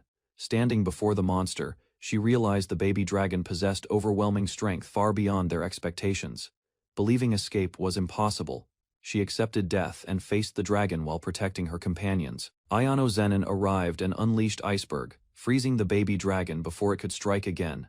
Saved from certain death, the wounded leader thanked Ayano, while another ally rushed forward to assist. The leader unleashed a powerful kick, but the massive explosion failed to inflict meaningful damage whatsoever. As the baby dragon prepared a breath attack, Linda rushed forward and blocked its advance. Another adventurer launched a sword technique, driving the monster backward and slamming it against a wall. A priestess cast Goddess Embrace, strengthening her allies, while observing that the monster remained unharmed. Linda warned the group to evacuate, explaining her strongest support spell consumed enormous resources. Sanzanin continued casting extra heal on injured adventurers while discussing plans to protect everyone nearby. The group ordered survivors toward the surface, knowing they could not delay the baby dragon. Noticing Sanzanin's exhausted condition, Linda offered her last MP potion and encouraged her recovery. Sanzanin gratefully accepted the potion, while Isabella teased her about struggling with simple exchanges. Embarrassed by her awkward behavior, Linda apologized sincerely and worried she had acted improperly. Ryoji searched for the dungeon core before advancing, but discovered it had disappeared from the first floor. Without wasting time, Ryoji abandoned the search and rushed toward the 37th floor. On the 37th floor, the baby dragon endured repeated attacks while the group struggled. The monster accelerated, breaking through defenses and sending Linda and Isabella crashing across the chamber. Realizing the dragon targeted key defenders first, Isabella concluded its speed exceeded their ability to react. The baby dragon vanished from sight, forcing Ayano, Linda, and Isabella to search for its location. As Ayano carried Linda away, the dragon unleashed a devastating breath attack across the battlefield. Ayano activated Great Sage Blessing, creating a powerful barrier that blocked the dragon's attack completely. While maintaining the barrier, Ayano prepared a dangerous technique, and Isabella urged everyone to escape. Realizing removing the barrier meant certain death, Ayano rejected the plan and protected everyone instead. Ayano unleashed Iceberg once more, covering the battlefield with massive ice formations and forcing retreat. The baby dragon remained unharmed despite the attack, proving its durability exceeded everyone's expectations again. Linda, Ayano, and Isabella watched nervously as the spell ended, realizing disaster had nearly struck. Ryoji finally arrived wearing a helmet disguise, relieved he reached the battlefield before matters worsened. Recognizing the famous Dungeon Exploration Information Channel creator, the exhausted girls turned toward Ryoji. Ryoji approached the exhausted girls, then opened his item box and searched for spare equipment. After finding unused adventurer cloaks, Ryoji prepared 3 sets and tossed them toward the group. Embarrassed by their damaged clothing, Linda, Ayano, and Isabella accepted the cloaks without argument. Turning toward the baby dragon, Ryoji reflected on how the disastrous day had ruined everything. Ryoji unleashed a powerful magic attack, creating a massive explosion that shook the entire floor. After witnessing the attack, Linda, Ayano, and Isabella praised Ryoji's strength, while sensing his irritation. After confirming the girls wore the cloaks, Ryoji checked their condition while keeping his identity hidden. Seeing their exhaustion, Ryoji offered healing assistance, surprising Linda, Ayano, and Isabella immediately afterward. Ryoji gathered magical energy, hoping his calculation would provide enough power for all three. He cast extra heal across the group, surrounding the girls with brilliant restorative magic. The girls recovered instantly and stared in amazement, witnessing healing magic far beyond normal standards. Linda thanked Dungeon Exploration Information Channel-san sincerely, admitting she could never repay his life-saving help. Ryoji rejected their gratitude, explaining he intervened voluntarily and never expected anything in return. Ayano nervously thanked Ryoji as silence filled the battlefield, leaving everyone unsure what followed. Ryoji explained Tanaka's sacrifice, revealing he learned the situation while passing injured adventurers below. After discussing the battle, Ryoji announced the monster materials would be divided equally among everyone. Linda and Isabella refused the rewards, insisting Ryoji deserved everything after saving their lives. Ryoji disagreed and explained that everyone present had contributed, making a fair distribution necessary. While collecting materials, Ryoji questioned another adventurer about sharing rewards with previously uninvolved survivors. The adventurer explained that equal distribution prevented future disputes and accusations over stolen monster rewards. After hearing the explanation, Ryoji understood and reflected that people often caused greater problems than monsters. Ryoji explained that unwanted monster materials would disappear within 24 hours if nobody collected them. Isabella immediately requested a share, declaring that anything received from DTJC would become precious. Speaking for herself and Ayano, Isabella insisted they would treasure the rewards as lasting mementos. Linda reflected on her admiration for Dungeon Exploration Information Channel and regretted maintaining excessive distance. Gathering her courage, Linda requested a reward too, hoping to preserve memories from today's adventure. Ryoji finally understood their request, realizing the girls were devoted viewers of his channel. Speaking with fans other than Kijima-sensei for the first time, Ryoji felt unexpectedly nervous and overwhelmed. After offering 4 reward shares, Ryoji watched the girls celebrate while appreciating their genuine happiness. Isabella asked Ayano to store her share, but Ayano discovered her item box refused. After checking the problem, Ayano explained her item box was completely full from random collections. Ayano admitted her item box problem, and Ryoji revealed he organized items exactly the same way. Countess Greenwich offered to safeguard both reward shares, earning grateful reactions from Ayano and Isabella. While observing Linda, Ryoji remembered seeing her before and compared her presence to an anime heroine. Isabella noticed Ryoji spoke naturally outside videos, revealing his awkward habits appeared surprisingly consistent. Embarrassed by the observation, Ryoji listened as Isabella explained his famous verbal stumbles-inspired trends. Ryoji recalled his warning video, wondering why townspeople ignored repeated cautions against reckless dungeon exploration. Ayano questioned their behavior too, noting nearly everyone watched the video before entering anyway. Anoka nervously interrupted, revealing the principal and vice-principal encouraged students toward dangerous dungeon challenges. Shocked by the revelation, Ayano and Isabella demanded details because neither attended that meeting. During class, administrators dismissed ordinary risks and urged elite students toward exceptional achievements and rankings. The principal framed dungeon exploration as a proving ground, challenging elite students to demonstrate superiority publicly. He promised rare rewards and academic benefits, encouraging competition while downplaying serious dangers involved. Ayano realized the vice principal fueled Class A's enthusiasm, pushing students toward reckless participation earlier. Honoka explained she overheard conversations only, while Ayano seemed shocked by that information entirely. Ryoji quietly wondered about Ayano's identity, sensing an unusual familiarity he could not explain. Ayano suggested political factions caused tensions, prompting Isabella to question growing hostility between student groups. Honoka revealed influential government connections, explaining how school leaders represented competing ministries with interests. Ayano struggled accepting such manipulation, believing authorities would never endanger students for political advantage. Ryoji explained power struggles persist during disasters, noting leaders often prioritize influence over safety. He thanked them for sharing information, relieved his warnings discouraged some adventurers from entering. Ryoji thanked them for saving him, warning reckless actions could endanger countless students and futures. Isabella and Ayano accepted his advice, promising greater caution during dangerous dungeon expeditions ahead. He explained modern society values levels heavily, where strength often determines justice and influence. Ryoji urged them never risking their lives unnecessarily, believing effort should not end tragically. He praised their growth sincerely, noting advanced classes demand dedication, discipline, persistence, and courage. Ayano wondered how DTJC identified their classes, suspecting information from rankings or mutual acquaintances. Ryoji explained equipment, revealed occupations easily, while names and levels confirmed his conclusions afterward. The girls froze from embarrassment instantly, realizing their damaged outfits exposed important details unintentionally. An awkward silence followed his explanation, leaving Ryoji confused about their strange reactions afterward. Unable handling the tension anymore, he announced departure plans while questioning his conversation skills. The girls misunderstood his farewell completely, promising reunion plans while Anoka watched awkwardly behind. Ryoji vanished through escape magic immediately, regretting his wording and feeling deeply embarrassed afterward. Back home, he obsessed over the encounter, considering it an unforgettable social disaster forever. Tanaka visited later complaining about merchandise shortages, then laughed uncontrollably after hearing everything explained. Ryoji spent convention days with Yamada, enjoying shopping conversations and successful loot sales. During a cafe conversation, Yamada shared outrageous stories, including reincarnating as a villain.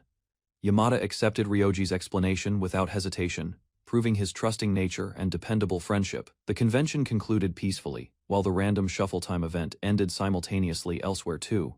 Students entering the dungeon during random shuffle time received punishments, while administrators faced disciplinary actions.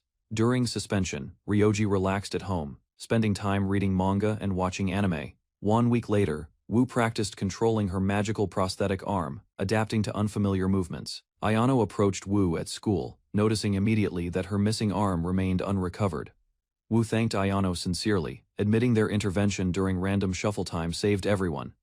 Ayano reminded Wu that DTJC deserved gratitude, since his arrival prevented far greater casualties. Ken defended Wu immediately, explaining she prioritized wounded classmates and refused treatment before others. Ken understood her feelings. Recognizing guilt drove her actions more than concern for injuries. Wu admitted Ken's assessment was correct, though accepting that truth remained difficult emotionally. Determined despite everything, Wu left the classroom afterward, intending to continue dungeon training. Ken tells Ayano that Wu was removed from her party and is heading into the dungeon. Ayano calls out for Wu to wait. Wu continues walking alone, looking dejected and isolated. Ayano suggests to go together. Wu agrees, and the three head off as a new party. Back home, DTJC wonders why he was assigned to the lower-ranked class. EDTJC realizes he should contact assassin Tanaka. He decides to call in the favor Tanaka owes him. DTJC contacted Furia questioned the system used to determine adventurers' high school class placements. Furia explained grades depended on academics, dungeon achievements, and profits earned from selling collected materials. After comparing that explanation with his records, DTJC suspected something was wrong with his evaluation. To investigate further, DTJC visited Kijima Tax Accounting Office and requested information about the school. The accountant revealed Iwaki Industries funded the school while supporting its educational mission and operations. The accountant confirmed Adventurers High School genuinely followed its mission of nurturing future adventurers without hidden motives. She explained Iwaki Industries produced affordable equipment, prioritized quality over profits, and followed legal standards. After hearing those details, DTJC concluded the director appeared trustworthy and dedicated to education. DTJC shifted his suspicion toward the principal and others, while admiring the accountant's research abilities. The accountant revealed Iwaki Industries dominated magic stone processing, while the director possessed engineering knowledge. After finishing his investigation, DTJC thanked Kojima-sensei, praised her reliability, and left with greater confidence. The story shifted back to school, where Princess complained about unfair class promotions and rankings.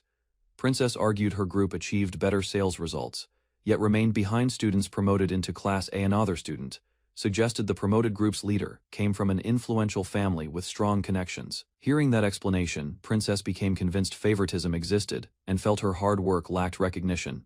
Princess noticed Ryoji's unfamiliar uniform, questioned his class placement, and reacted strongly to his appearance. When Ryoji revealed he belonged to Class E, Princess became shocked and demanded an explanation. Princess's classmates dragged her away, while Ryoji noticed her behavior had changed since before.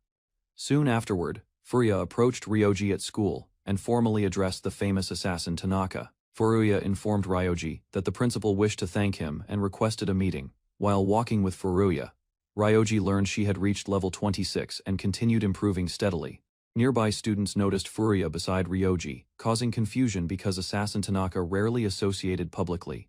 Furuya became shocked after realizing Ryoji had connections with important school officials despite his background. Inside the director's office, the grateful principal thanked Furuya and offered a reward for assistance.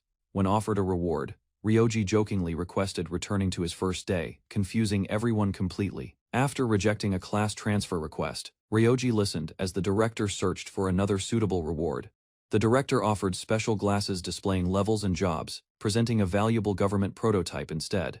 Ryoji accepted the glasses immediately and discovered they revealed information hidden from ordinary observation. Using the device, Ryoji noticed Furuya's level, while the principal warned about revealing company secrets. The director explained Ryoji's placement in a class resulted from falsified grades and deliberate manipulation. Ryoji learned officials had inflated privileged students' achievements by using sales records connected to his materials. Determined to correct the situation, Iwaki contacted national leaders and prepared immediate dismissals afterward. Furuya requested permission to join, and Iwaki agreed because he owed both students gratitude. While heading toward the principal's office, Ryoji worried when everyone repeatedly reassured Furuya unnecessarily. Inside the office, Iwaki directly demanded the principal and vice principal resign for misconduct that day. When confronted with dismissal, the principal mocked Iwaki and questioned whether he could enforce punishment. The principal claimed powerful ministries supported him, believing political connections would protect his position completely. Iwaki recognized the threat immediately, while the principal openly laughed and dismissed possible consequences. Before tensions escalated further, Ryoji interrupted the meeting and requested permission to speak honestly. Activating his hypnosis skill, Ryoji demanded complete honesty, preparing everyone for a revealing discussion. Under hypnosis, the principal and vice principal lost resistance as Ryoji questioned their true intentions. The principal revealed the school existed to create obedient workers serving powerful elites and interests. Shocked by the confession, Iwaki and Furuya learned adventurers were considered disposable resources instead. The principal admitted manipulating public opinion through media influence while hiding his real beliefs. He further confessed that outstanding upper-class graduates increased profits, while lower-class students remained exploited. Iwaki questioned the principal's plan, realizing adventurers were treated as cheap resources for profit. Under hypnosis, the principal admitted managing adventurers required understanding them as expendable laborers. Ryoji ordered both officials to explore dungeons, resign immediately, and prepare proper equipment beforehand. Before leaving, Ryoji instructed them to restore every altered record and correct the falsified data. Although uninterested in social classes, Ryoji remained determined to recover the achievements stolen from him. Inside the dungeon, the principal and vice principal struggled against weak slimes and quickly became overwhelmed. Terrified by the approaching monsters, both men panicked completely and feared dying inside the dungeon. Kenaya and another adventurer arrived immediately, healing injuries and defeating the surrounding slimes. After being rescued, the exhausted officials realized their ordinary equipment was completely unsuitable for combat. Ashamed and grateful, they thanked their rescuers, while Ken criticized their reckless actions harshly. News reports revealed the former principal and vice principal were hospitalized after entering the dungeon recklessly later.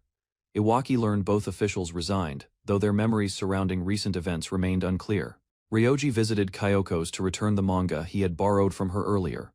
Kyoko's aunt thanked Ryoji for coming, and revealed that Kyoko had stopped meeting other people recently.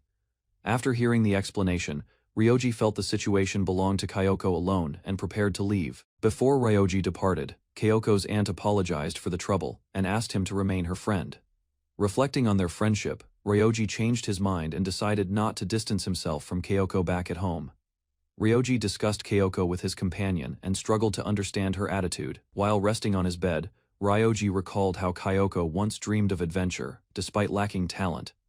Ryoji remembered Kyoko's behavior becoming unusual after discovering that she possessed the rare adventurer trait. His companion explained that some people lost their sanity after awakening the trait in another world. Comparing those cases with Kyoko's situation, Ryoji began suspecting a deeper problem behind her isolation. Ryoji learned that adventurers gained overwhelming power through levels and skills, causing some to develop dangerous arrogance. Although Kyoko had changed, Ryoji doubted she would reach the extreme cases described before. The robot explained that similar incidents had already appeared, including adventurers attacking ordinary people. Hearing those reports, Ryoji realized the situation resembled player killing and harassment seen in online games. Remembering another world, Ryoji recalled how adventurers gathered resources for society and received special recognition. Ryoji recalled that adventurers who abused their power faced severe punishment because society depended on strict order. Finishing his thoughts, Ryoji remembered a dungeon where local adventurers had reported frequent robbery incidents. While exploring deeper floors, several adventurers warned each other that criminals had been targeting valuable loot. Nearby, Ryoji overheard a heated confrontation as a robber refused demands and threatened his victim. The criminal mocked an injured woman, but her reaction suggested the encounter would not end. Hearing a woman in danger, two adventurers approached and realized a robbery was taking place.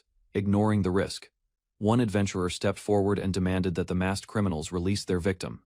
The robbers mocked his courage, dismissed him as powerless, and ordered everyone to surrender their loot. When he refused, the gang attacked, beating several people while stealing the hard-earned materials. After taking the loot, the criminals laughed at their victims and warned others not to resist. After the robbers left, the injured adventurers stood up and checked whether the woman remained safe. The rescued woman thanked, while his companion confirmed that nobody suffered serious injuries. Misunderstanding the situation, the woman dismissed the older adventurer, causing confusion among the exhausted group. Once the misunderstanding ended, everyone agreed to return home, relieved that the encounter caused limited harm. While leaving the dungeon, the woman remained furious about the robbers and questioned the authorities' response. The bespectacled adventurer explained that ordinary people without adventurer traits could not challenge powerful criminals. He revealed that robbers targeted the first floor because experienced adventurers quickly moved deeper inside.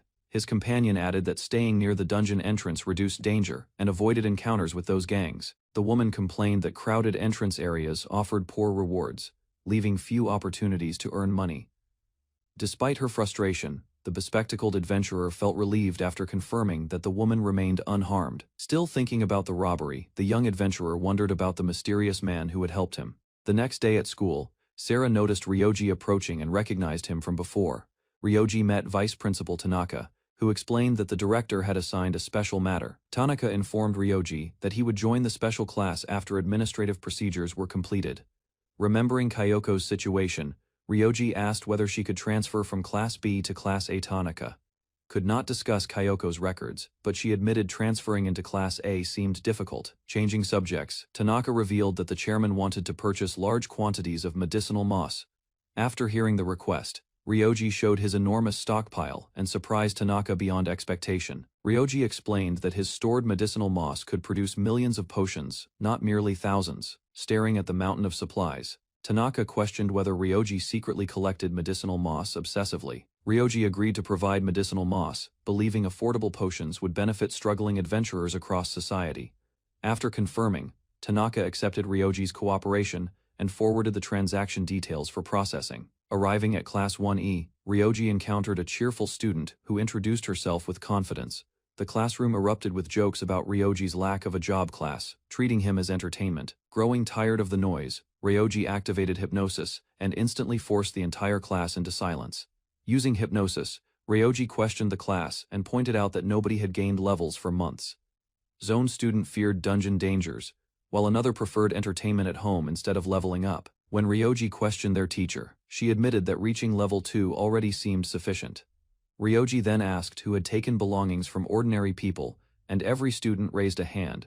Realizing the class lacked discipline and ambition, Ryoji prepared himself to address their deeper problems. Ryoji activated a rare item capable of stripping adventurer traits from weaker targets. Before leaving, Ryoji promised to restore their traits once they became responsible adventurers and better people. Meanwhile, the robbers continued exploring Ueno Park Dungeon, unaware that Ryoji had already targeted them. Suddenly, the criminals felt weak as their levels vanished, leaving them confused and panicked. As confusion spread through the group, they realized losing their adventurer traits placed them in serious danger. Fearing nearby monsters, the criminals abandoned their plans and rushed desperately toward the dungeon exit. Watching from afar, Ryoji felt satisfied, believing those criminals deserved the punishment they received. Although Ryoji rejected the title of hero, he remained determined to protect the peaceful world. Ryoji Furuya learned that a first-year student had lost an adventurer trait, making the unusual incident appear suspicious from the start. After hearing the accusation, Ryoji considered whether someone had intentionally stolen the trait, though he struggled to accept that possibility. The robot explained that ignoring the case would spread damage further, harming adventurers and causing greater distrust throughout society. Understanding the seriousness, Ryoji changed his schedule and prepared to travel across the country, searching for trait thieves. With his decision made, Ryoji accepted the mission and began investigating the mystery, determined to recover stolen traits. Ryoji Furuya began visiting dungeons across the country, tracking trait thieves while recording content to support DTJC's growing influence. To discourage crimes, Ryoji created a warning video explaining that robbers could lose their adventurer traits after being caught. After recording another take, Ryoji realized the message could convince people that missing traits vanished through natural causes. Although the thieves were guilty, Ryoji felt uneasy because producing a cover story made his actions seem questionable. Hearing Ryoji's concerns, the robot suggested returning the stolen traits instead, preventing misunderstandings and avoiding unnecessary public deception. Proto told Ryoji Furuya that his happiness mattered more than the world, encouraging him to follow his own feelings. Moved by Proto's support, Ryoji decided to leave for a while, trusting the robot to handle the video. Before departing, Ryoji thanked Proto and promised to continue trying his best, determined to push forward a little longer. Later, Ryoji met director office staff who thanked him for the medicinal moss before discussing a growing problem. The officials explained that adventurers were becoming thieves, warning that public trust would collapse unless decisive action occurred soon. Ryoji suggested recruiting strong adventurers to patrol dungeon entrances, since security cameras were impossible and high-level adventurers remained occupied. After considering the proposal, the official decided to gather volunteers through government support and reward programs. For participants, the official requested Ryoji announce the plan publicly. Relieved, Ryoji believed the system could inspire other countries. Just as the meeting seemed finished, the official suddenly asked whether Ryoji knew anything about the missing traits. Caught off guard, Ryoji avoided revealing the truth. The official accepted his explanation and promised continued cooperation ahead. After finishing the discussion, Ryoji left the office. He admired Iwaki's reliability and trusted him to manage matters. Meanwhile, Kunimi visited the Ueno Park dungeon office, searching for better equipment after relying on worn clothing for months. While checking new outfits, Kunimi was shocked by the prices and worried her limited savings would disappear quickly. After changing clothes, Kunimi reunited with her party members, who reminded her that traveling alone remained dangerous. The group praised Kunimi's new appearance before heading toward the hunting grounds, eager to begin another dungeon expedition.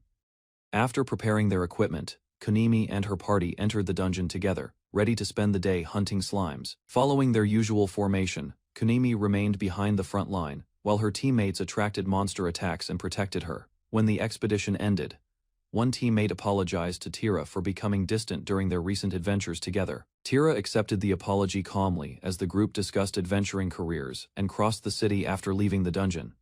Tira explained that adventurers faced constant danger because ordinary people lacked special abilities and could never earn safely. While walking through the city, Tira complained about the unfair gap between ordinary adventurers and those blessed with abilities. As the conversation continued, Tira expressed frustration toward criminals who abused their powers while hardworking adventurers struggled daily. Thinking about the situation, Tira felt discouraged, believing the world rewarded luck, while many honest people remained disadvantaged.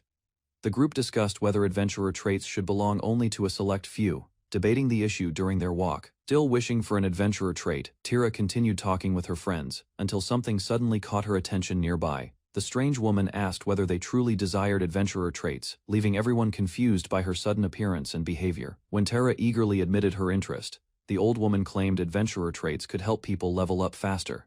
The woman then offered an adventurer trait for 100,000 yen, causing the entire group to become suspicious. A few hours earlier, Hanfa and Ayano discussed Ryoji's video at school, wondering whether missing adventurer traits truly disappeared forever. Ayano reassured Hanfa that innocent people had nothing to fear, since the video targeted individuals who harmed others. Still curious, Hanfa questioned what happened to vanished traits, while Ayano hoped they had disappeared permanently from society. Ayano suggested the traits might not be gone at all and could simply reappear somewhere else under unknown circumstances. Back in the present, the hooded woman approached Tira's group, again, insisting her suspicious offer came from good intentions. Tira and her friends admitted the low price seemed suspicious, explaining that an adventurer trait should be worth far more. The hooded woman calmly agreed, claiming 100,000 yen looked cheap enough to resemble an obvious scam. She then asked whether they could afford an adventurer trait if the price reached 100 million yen instead. Although everyone believed adventurer traits held enormous value, none of them possessed enough money to purchase one. The woman revealed that profit was not her goal, insisting she distributed adventurer traits to hardworking and motivated people. The group's suspicion deepened when the hooded woman claimed adventurer traits required effort, making free distribution completely meaningless. Defending her position, the woman argued that people rarely value gifts obtained without sacrifice, commitment, or personal investment. Although unconvinced, one member admitted he wanted adventurer traits used responsibly. The woman then offered 5 seconds to decide. As the countdown began, Tira's friends dismissed the proposal as a scam, insisting adventurer traits could not be traded. However, one member hesitated and recalled how unbelievable dungeons once seemed, making the woman's story slightly harder to reject. As the countdown continued, Tira carefully weighed the risks, deciding that being deceived would anger her less than regret. After thinking further, Tira admitted she would feel worse if the old woman proved genuine, and she refused. The countdown reached 3, increasing the pressure. Meanwhile, Tira's group struggled to reach a decision before time expired. Most of the group still believed the offer was fraudulent, arguing that 100,000 yen remained valuable. Just before the countdown ended, the group's leader shocked everyone by deciding to purchase the adventurer trait himself. After deciding to buy the adventurer trait, Kunimi's leader left to withdraw money, while Tira remained with the hooded woman. Left alone together, Tira struggled through an awkward silence as the woman questioned her and observed her reactions. Tira admitted she had already spent her savings on equipment, leaving her unable to afford the offered trait. While waiting, Tira reflected on her hardships, including betrayal, misfortune, and losing someone important before her eyes. Questioning the world's fairness, Tira asked why suffering existed. The hooded woman responded with a mysterious answer about gods. After hearing Tira's painful experiences, the hooded woman realized her story carried far more hardship than she expected. The woman revealed that she also suffered terrible misfortune, including losing her parents after returning from another world. Despite her hardships, the woman encouraged Tira to keep moving forward, believing effort would eventually bring better opportunities. At that moment, Tira's companions returned with 300,000 yen, enough to purchase adventurer traits for everyone. Surprised by their generosity, Tira learned the money came from emergency party funds withdrawn after hearing about her situation. Tira was shocked when she learned her companions used precious party savings, despite her having joined the group recently. Although embarrassed by the risk, Tira realized her teammates trusted her enough to share responsibility for the decision. Moved by their support, Tira struggled to hide her emotions while quietly appreciating the kindness shown by her friends. After accepting the payment, the hooded woman activated a mysterious blessing surrounding the group with brilliant light. When the light faded, marks appeared on their hands. Tira became a mage, while her companions gained new classes. After receiving their new classes, the group examined their marks carefully, wondering whether the strange blessing was genuine. As doubts remained, they considered whether the marks could be hypnosis. However, the visible class information seemed authentic. Tira quickly remembered magical knowledge from her new class, and almost tested a spell before being stopped. Before leaving, the hooded woman warned them to treasure their adventurer traits, and keep her existence completely secret. Moments later, the mysterious woman vanished without a trace. Shocked, the group questioned whether she truly served the gods. After returning home, Ryoji informed Proto that all adventurer traits had been sold and the collected money was secured. Rather than keeping the earnings, Ryoji requested that the entire amount be donated anonymously to support general adventurers. While discussing the day's events, Proto mentioned the mysterious Lunameria blessing, a name Ryoji recognized immediately. Ryoji explained that Lunameria's name had become a special magic. The spell only worked for those without malice. Just as the conversation ended, Ryoji remembered he had forgotten to record his favorite anime and rushed away. At Adventurer High School, Ryoji Furuya inspected Supply Warehouse C. After confirming 100,000 herbs, he reviewed payment arrangements. While leaving the warehouse, Ryoji appeared troubled. A school official noticed his mood and asked about his concerns. Ryoji recalled missing classmates and wondered whether students could remain enrolled after suddenly losing their adventurer traits. The official explained that trait disappearance had already been reported. Students who committed no wrongdoing would not be expelled. Later, the school announced curriculum changes. Students without adventurer traits would continue training as regular adventurers under adjusted programs. Ryoji learned that every Class E student had left school voluntarily after the dungeon incident. Even their homeroom teacher resigned. Thinking carefully, Ryoji realized the students probably feared being associated with the dungeon victims and criminal activities. After confirming the herb payment was completed, Ryoji felt relieved. The director appreciated his support and cooperation. As Ryoji prepared to leave, the staff member suddenly remembered important news regarding his academic placement. The staff member congratulated Ryoji, having earned recognition through his achievements. He was promoted to the special class. Ryoji smiled after hearing the announcement. Becoming a special class student was expected, but the result still pleased him. The staff member watched Ryoji leave. Knowing his past as a hero from another world, she felt happy. After returning home, Ryoji informed Proto about his promotion. Despite the achievement, he preferred avoiding attention and trouble. Proto immediately congratulated Ryoji. The loyal companion felt proud whenever his master received recognition for his accomplishments. Thanking Proto, Ryoji relaxed and enjoyed the moment. With recent problems resolved, he expected a good day ahead.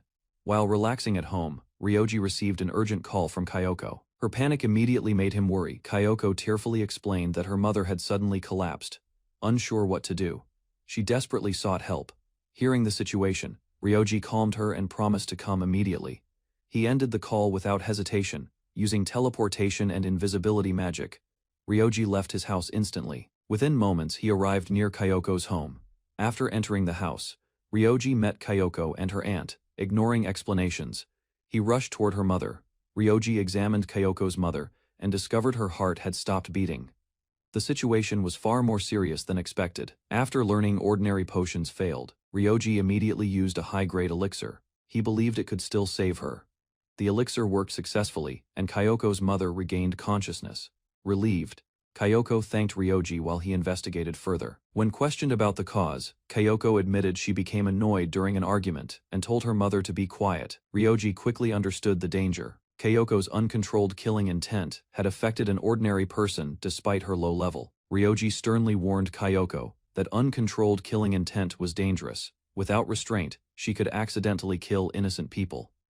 Kyoko denied responsibility and insisted her mother collapsed naturally. Ryoji immediately rejected her excuses and criticized her immaturity. As Kyoko argued back, Ryoji felt unusually cold toward her behavior. The reaction surprised even him. Kyoko continued protesting, but Ryoji barely listened. He sensed traces of killing intent despite her repeated denials. While Kyoko kept talking, Ryoji quietly observed her. The more she argued, the more suspicious she appeared. After leaving Kyoko's house, Ryoji decided their relationship had ended. Her actions disappointed him and shattered the trust he retained. While walking through quiet streets, Ryoji reflected on recent events. Seeking peace of mind, he headed toward Ueno Park Dungeon. Inside the dungeon, Ryoji sat above the battlefield and watched roaming monsters. Compared with human problems, they seemed harmless. As he observed the creatures, Ryoji wondered about his hidden killing intent. He questioned what would happen if released. The instant his killing intent leaked outward, monsters across the entire floor died. Ryoji stared in shock afterward. After witnessing the consequences inside the dungeon, Ryoji reminded himself to control his killing intent and stop worrying about Kyoko. On the next school day, Ryoji visited the principal's office. Tanaka greeted him but hurried away because of urgent duties. Before leaving, Tanaka handed Ryoji a special keycard. The card granted access to facilities reserved for special class students. After thanking Tanaka, Ryoji walked through the school alone. Soon, he arrived before a secure entrance corridor. Curious about the advanced security system, Ryoji pressed the keycard against the door and examined its magical mechanism. Ryoji followed the instructions and scanned his new keycard. Despite several attempts, the security door refused to open. While he struggled with the entrance, a female special class student approached. Noticing the problem, she offered assistance. After checking the card, the girl discovered it had not been registered. She also recognized Ryoji immediately. When Ryoji mentioned Principal Tanaka's instructions, the girl's expression changed at once. His name seemed familiar to her. Recovering from her surprise, the girl smiled and volunteered to explain everything. Ryoji listened with growing curiosity. The special class student taught Ryoji how the keycard worked. After registering his magic power, the security door opened. As they walked together, the girl mentioned returning a cloak later. Ryoji thanked her politely for the assistance. When Ryoji declined the offer, the girl suddenly remembered something important. Her cheerful expression changed with excitement. The girl tearfully thanked Ryoji for saving her life during a past incident. Ryoji stood frozen with confusion, completely bewildered. Ryoji denied knowing anything about the event. He insisted she had mistaken him for someone else. The girl promised to keep Ryoji's secret. However, she warned that Ayano and Isabella might recognize his voice later. Ryoji suddenly realized his mistake. Distracted by recent events, he had forgotten to disguise his voice as usual. Entering the special class area, Ryoji noticed many attractive students. Before he could settle in, another student approached. The student introduced himself as Ken Takeshi, a highly ranked adventurer. He explained that special class gathered elite talents. Ken questioned Ryoji's qualifications and suspected favoritism from Principal Tanaka. Ryoji answered calmly, revealing he remained level 1. The girl attempted to stop the argument, but Ken ignored her completely. He considered the matter strictly personal. Ryoji explained that his placement came from skill rather than favoritism.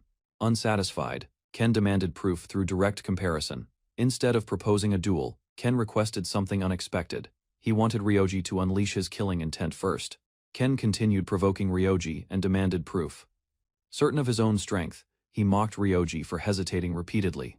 Unimpressed by the challenge, Ryoji pointed out that his promotion came from the school's judgment, not Ken's approval.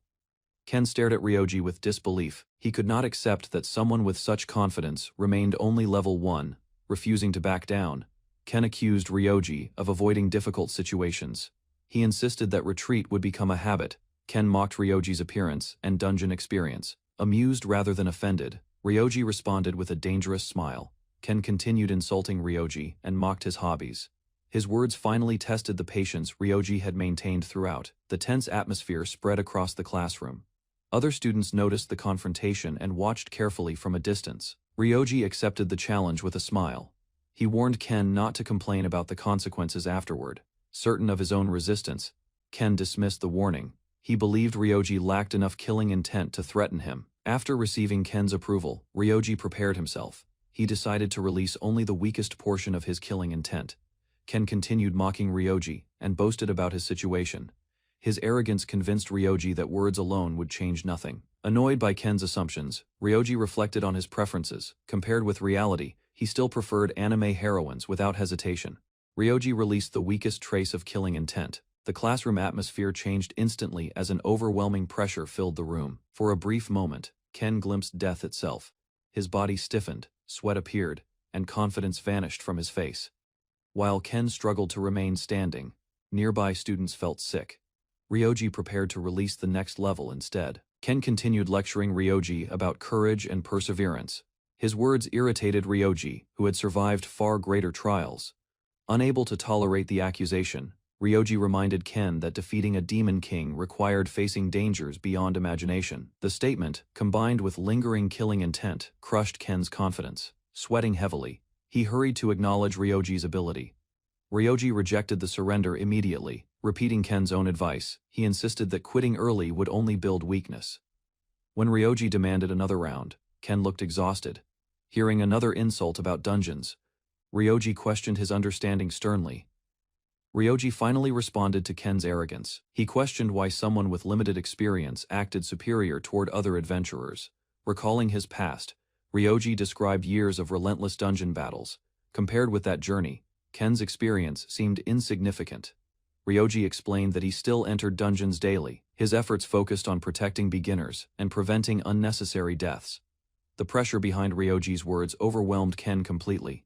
Even so, Ryoji remained willing to tolerate insults directed at himself. When the discussion shifted toward mocking anime, Ryoji froze. The girl noticed his reaction and worried his anger was growing.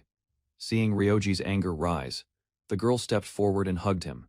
Her intervention stopped the confrontation before it worsened. She praised both students and urged them to end the dispute. Ryoji calmed down, though he remained concerned. As the pressure disappeared, Ken's exhausted mind drifted elsewhere. Ryoji worried that he might have gone too far. Within the strange vision, Ken imagined meeting his beloved grandmother. The comforting scene eased his fear and tension. Returning to reality, Ken began laughing while muttering about his grandmother. Both Ryoji and the girl stared in confusion.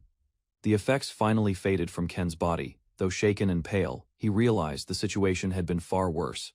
Concerned about Ken's condition, Ryoji asked him to remain seated. He decided to treat the lingering damage himself, using healing magic.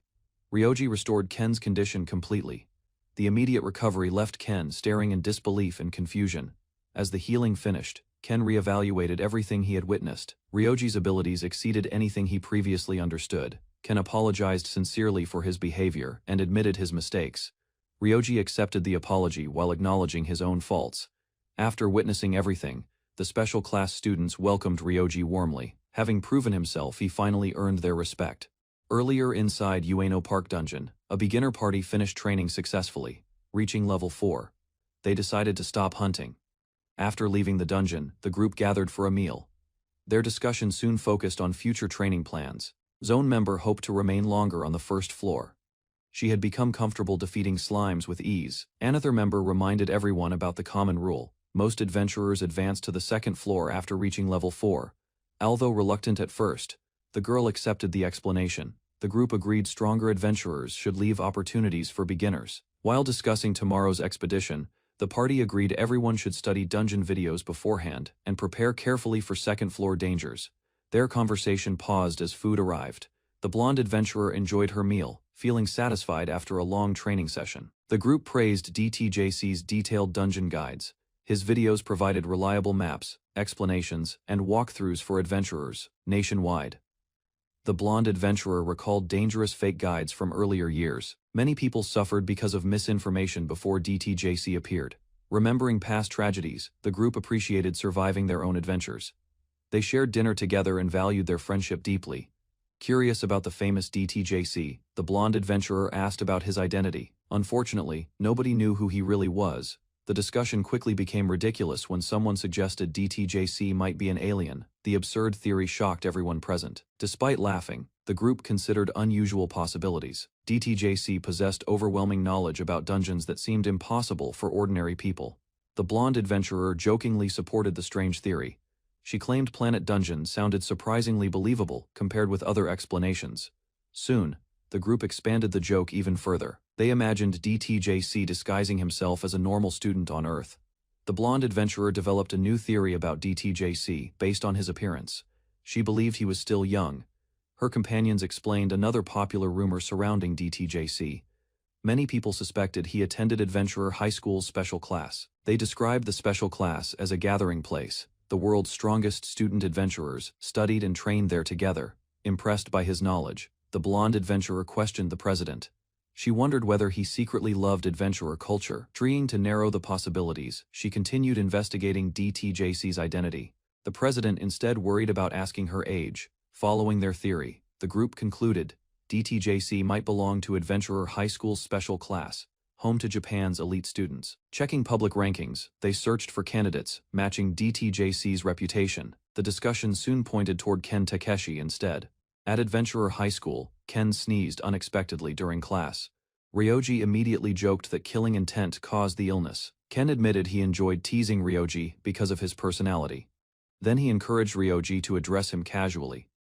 Hearing Ken use his first name shocked Ryoji completely. The unexpected familiarity reminded him of scenes from anime.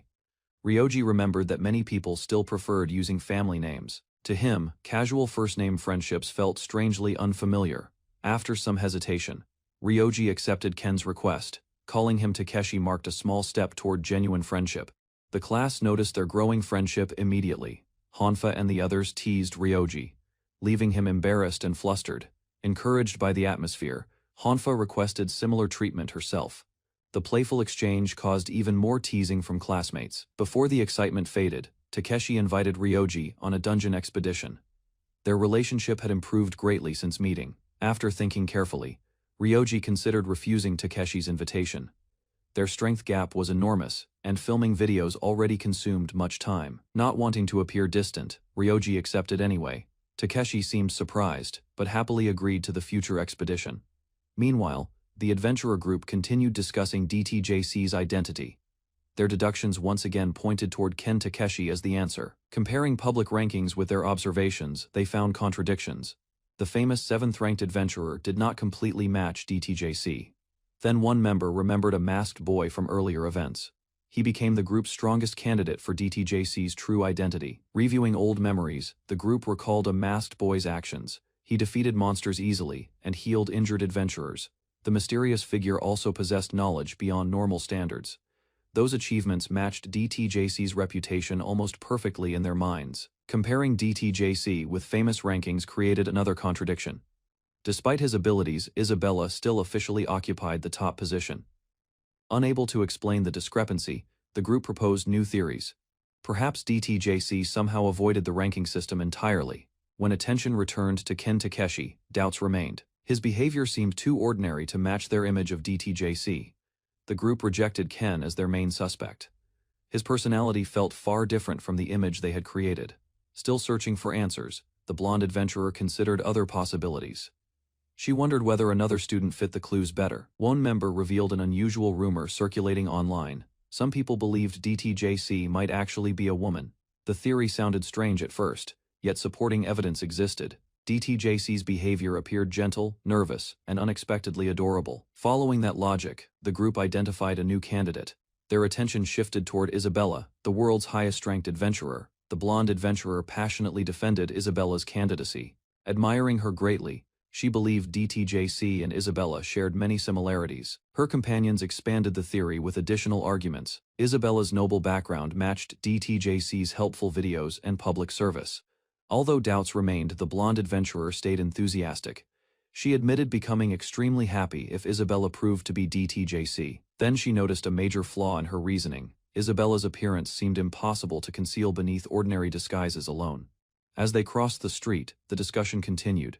Despite other theories, the blonde adventurer still favored Isabella as DTJC. Back at home, Ryoji reflected on being called by his first name.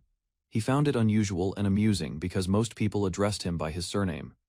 The robot reminded him that Princess Kyoko had already called him by his first name before. Ryoji realized he had completely forgotten about that. The robot teased him about forgetting. Ryoji awkwardly acknowledged the point and scratched his head in embarrassment. Elsewhere, Isabella appeared worried about her health. Wondering whether she had a cold or allergies, she touched her face while looking concerned. At night, Ryoji received a line message from Hanfa.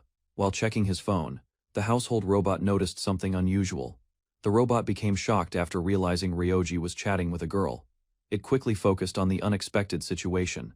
Ryoji explained that Hanfa was not that kind of person. He recalled how she once prevented a serious accident. After hearing the explanation, the robot understood Hanfa knew Ryoji's true identity. It then asked to meet her someday. Soon afterward, Hanfa informed Ryoji about an important matter. He prepared to leave immediately and headed to meet her. Ryoji arrived at the family restaurant and met Hanfa in person. She greeted him warmly and mentioned an important matter. Ryoji worried about Hanfa being outside late at night. Hanfa reassured him, revealing her extraordinary strength and confidence.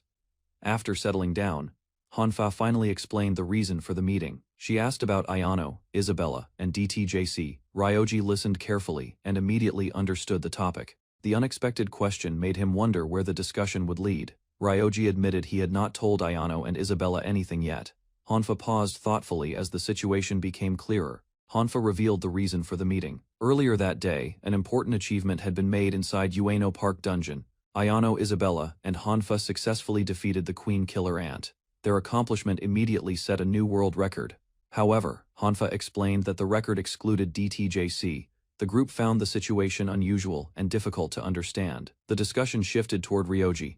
Isabella mentioned hearing that Hanfa often walked to school together with him. While Hanfa tried to explain their connection, Isabella recalled sensing overwhelming power from Ryoji and suspected he was DTJC. Isabella listened with interest while Hanfa tried changing the subject. The atmosphere became lighter for only a moment. Soon, Ayano revealed information linking DTJC to a major bank account. Hanfa was startled by the unexpected detail.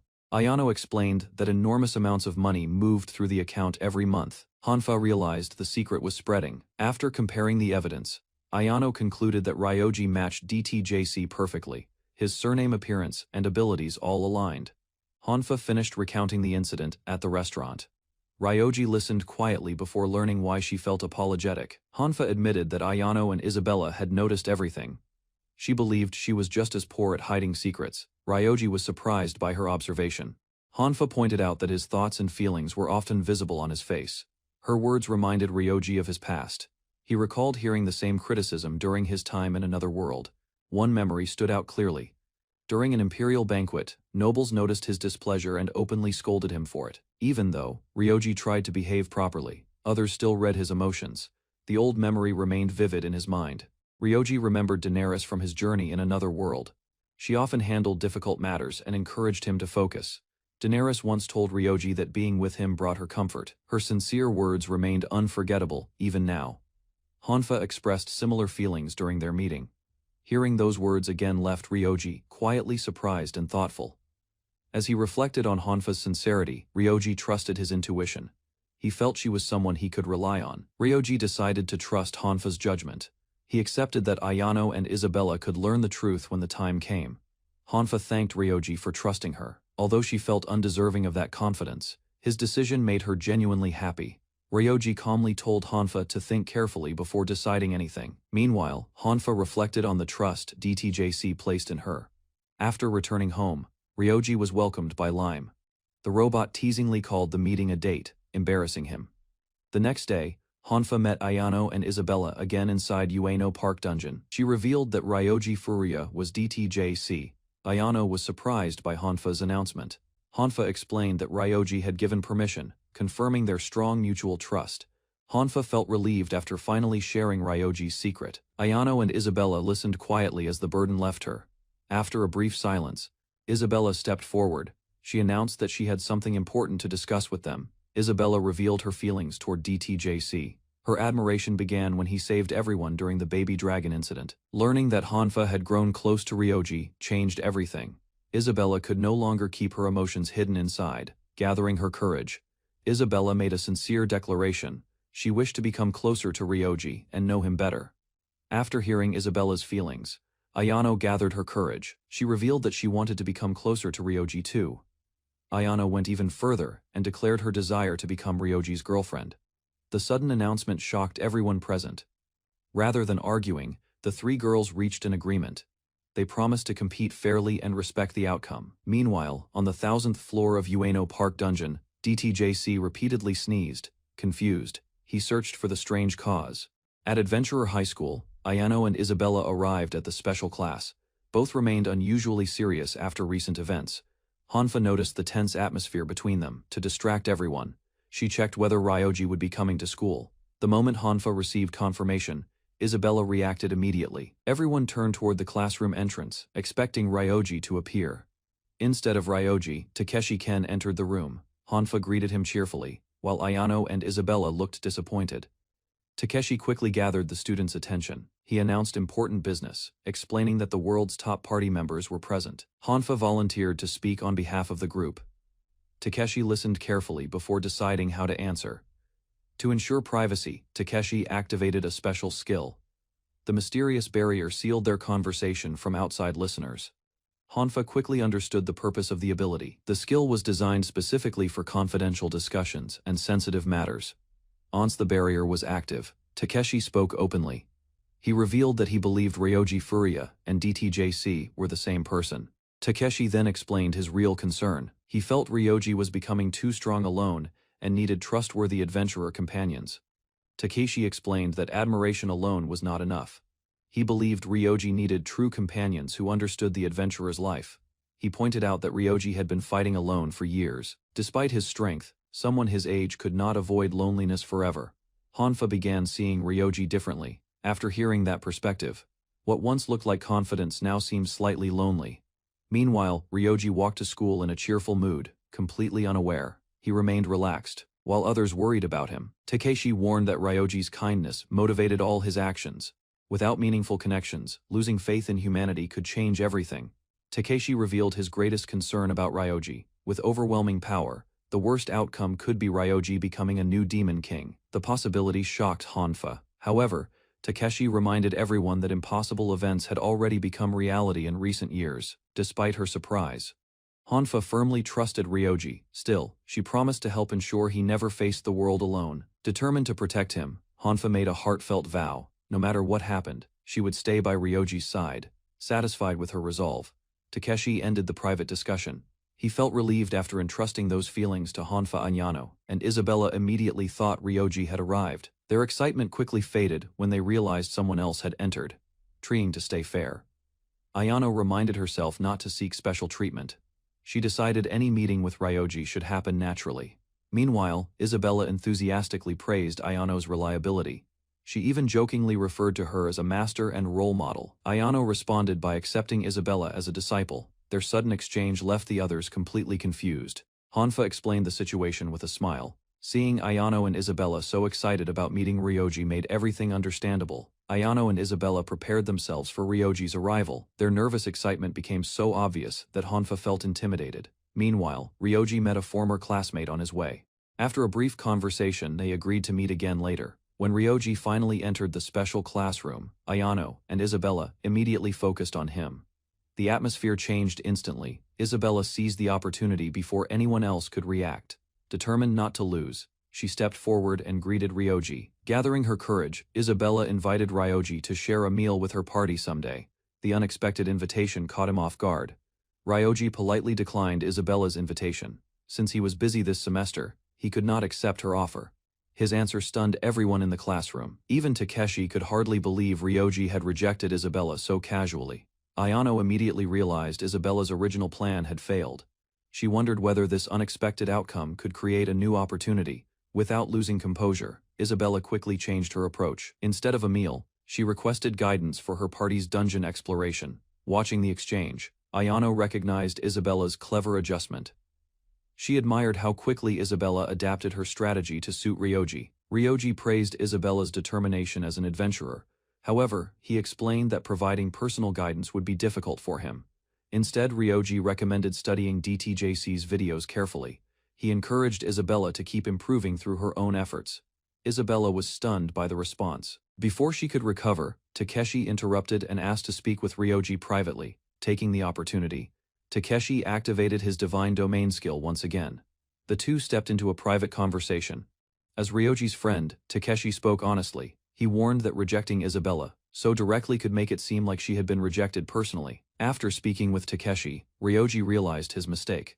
He decided to explain his reasoning to Isabella more carefully. Isabella agreed to listen. Ryoji apologized for his wording and began clarifying why he could not accept her request. Ryoji revealed that similar situations had happened before. His previous attempts at teaching adventurers had ended badly. He also explained the issue of payment. Training for free created problems, but charging people often caused different misunderstandings. Because of those experiences, Ryoji preferred not to take such jobs. He hoped Isabella would understand his position. After hearing Ryoji's explanation, Isabella thanked him sincerely. She then asked whether he would listen to her story. Isabella explained that her party admired a distant adventurer. To reach that level, they needed Ryoji's guidance. Rather than asking for free help, Isabella proposed proper compensation. She wanted to know what payment would satisfy him. Watching the discussion, Ayano quickly understood Isabella's strategy by offering money. She hoped Ryoji would find it harder to refuse. Ryoji became confused by the unexpected direction of the conversation. His original plan to discourage the request was no longer working. Confident in his plan, Ryoji demanded 1 billion yen per person. He expected the girls to reject the offer immediately. To Ryoji's shock, Isabella, Ayano, and Hanfa accepted without hesitation. The enormous amount meant nothing to them. That evening, Ryoji informed Lime that he would begin teaching the girls personally. The unexpected outcome left him bewildered. Lime explained the situation calmly. With Ayano, Isabella, and Hanfa all coming from wealthy families, money was never an obstacle. As rain fell outside, Ryoji complained about becoming a dungeon guide. Lime advised him that he could still refuse if he truly disliked the idea. Soon, Ryoji received a polite message from Isabella Clinage. She thanked him and expressed excitement about learning from him. Another message arrived from Ayano Sanzanin. Her elegant greeting impressed Ryoji, while Lime noted how fluent and natural her Japanese sounded. Ayano commented that the moon looked beautiful that night. Confused, Ryoji replied about the rainy weather, missing her intended meaning. Lime laughed at the misunderstanding before Ryoji could recover. Another message arrived, this time from Hanfa. Hanfa sent an enthusiastic message to Ryoji. She looked forward to exploring dungeons together and learning his special combat techniques. Ryoji was confused by her request and unfamiliar terms. After thinking, he decided he would go through with the training. His decision reminded him of the past. He recalled how Daenerys had taught him when he was still weak, back in the other world. Daenerys stayed by Ryoji's side. She guided him through many hardships and helped him survive. Remembering those days, Ryoji understood why teaching mattered. Even if Daenerys acted out of concern, her support had changed his life. Ryoji remembered Daenerys with gratitude. He believed he never could have defeated the Demon King without her guidance and support. Thinking about the past changed his perspective. Ryoji decided it was now his turn to pass those lessons on. Lime agreed with his decision. Hanfa and the others worked hard, and Daenerys would approve of helping them. On the day of the training session, Hanfa, Iano, and Isabella gathered on the 44th floor of Ueno Park Dungeon. Ryoji appeared before the group. The girls were surprised by his arrival, especially because teleportation should not have been possible inside the dungeon. After arriving, Ryoji scanned the area using his detection skill. He confirmed that no other adventurers were nearby. The girls assured him there was nothing to worry about. Only elite adventurers could reach the floor, making interruptions unlikely. Satisfied with the situation, Ryoji gathered everyone together. He announced that they would move to the next floor. Before leaving, Ryoji showed them a mysterious crystal-like item. The girls admired its appearance and asked about it. Ryoji explained that it was the dungeon core from Ueno Park Dungeon. By defeating a dungeon boss, adventurers could obtain one and travel between floors. Ryoji asked the girls to keep questions to a minimum. He wanted to focus on training instead of spending the entire day explaining things. The three agreed. Once everyone was ready, Ryoji announced that they would move to the training location. Using the dungeon core, Ryoji transported the group to another floor. The girls were stunned when they arrived at the 500th floor. The environment felt completely different from before. The bright atmosphere and unusual air left the girls overwhelmed and confused. Ignoring their shock, Ryoji outlined the schedule. They would level up during the morning and practice tactical combat in the afternoon. Ryoji introduced the monster living on the 500th floor called the Dark Ball. It was harmless and perfect for gaining experience. While explaining, Ryoji asked Isabella to fight first. Isabella then requested that he call her by her first name. Caught off guard, Ryoji awkwardly agreed. He wondered why everyone wanted a more personal way of addressing each other. The situation became even more confusing when Ayano made the same request. Ryoji reluctantly accepted, leaving both girls satisfied. Treeing to return to training, Ryoji presented a rare mithril sword. Isabella was shocked to see such a legendary item in person. Ryoji cast a powerful enhancement spell on Isabella. Her physical attack strength increased dramatically, shocking everyone watching. Ayano wanted to question the unbelievable effect immediately. However, she held back and focused on observing the training. With the buff active, Isabella charged at the Dark Ball. She attacked confidently, determined to impress Ryoji with her strength. The result surprised everyone. Isabella lost control of her strike and damaged her borrowed mithril sword instead of defeating the monster. Although she escaped injury, Isabella felt guilty.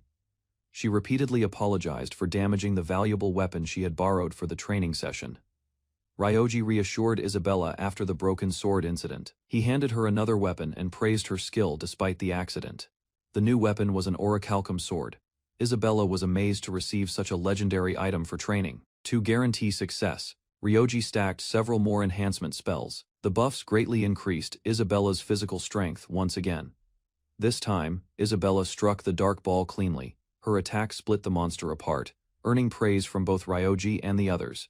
After the victory, bright lights surrounded Isabella. She gained multiple levels at once, and celebrated her rapid growth with excitement. Ryoji trained Isabella and Hanfa on the dungeon's 500th floor.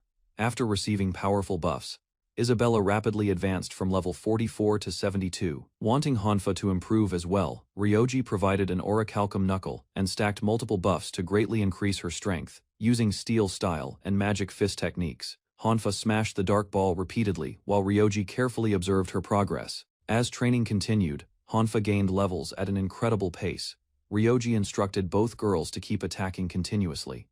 Ryoji then noticed Ayano's weakness. Since magic was ineffective against Dark Balls, he prepared a different training method. During a lesson about dungeon creatures, Ryoji learned that the Dark Ball from the 500th floor rarely attacked adventurers without cause. A few hours earlier at Adventurer High School, Ryoji noticed two classmates discussing their recent encounter with Sanzanin after classes. One student explained that exploration activities often replaced normal attendance, causing adventurers to spend long periods away from school.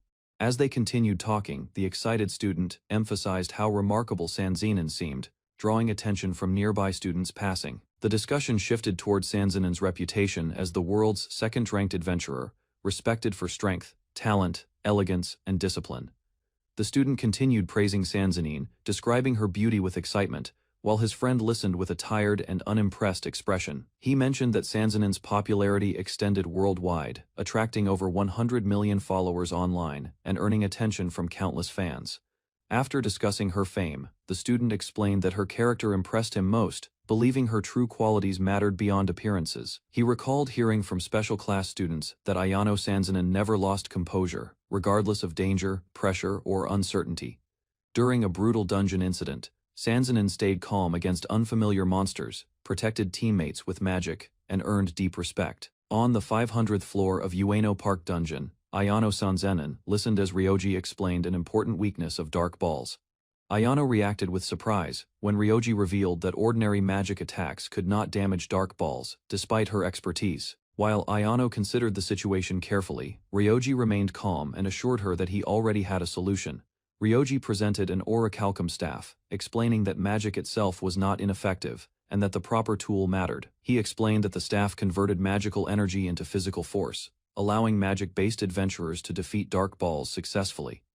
Following Ryoji's instructions, Ayano attempted channeling magic through the orichalcum staff, though controlling the unfamiliar technique proved difficult. To Ryoji's surprise, Ayano adapted quickly and reported that the method worked, demonstrating talent far beyond expectations. After observing her progress, Ryoji instructed Ayano to strike a dark ball directly, admitting the training once challenged him. Ayano focused carefully on the monster's central core, steadied her grip on the staff, and prepared her attack. Her strike pierced the dark ball successfully, defeating the monster and filling Ayano with excitement as Ryoji praised her. Watching Ayano celebrate her success, Ryoji realized she seemed far more expressive and enthusiastic than he had expected. As Ayano continued defeating monsters, her level increased rapidly, revealing excitement and determination beneath her usual composed reputation. Using a prototype device, Ryoji checked Ayano's status and discovered that her magic reserves had been completely depleted. To continue the training efficiently, Ryoji opened his item box and prepared a large supply of mana potions. Ayano stared at the collection in disbelief, knowing mana potions were valuable treasures that adventurers rarely possessed in quantity. Ayano gratefully accepted Ryoji's offer, while he explained that mana potions dropped frequently on deeper floors and remained easy to obtain. Watching monsters gather across the floor, Ryoji decided the real challenge would begin. Once Ayano finished her leveling session. While waiting alone, Ryoji nearly fell asleep from boredom, having little to do as Ayano continued hunting monsters. Expecting this situation beforehand, Ryoji opened his item box and prepared several comforts to pass the time. Seated comfortably with books from storage, Ryoji planned to catch up on reading while Ayano trained nearby.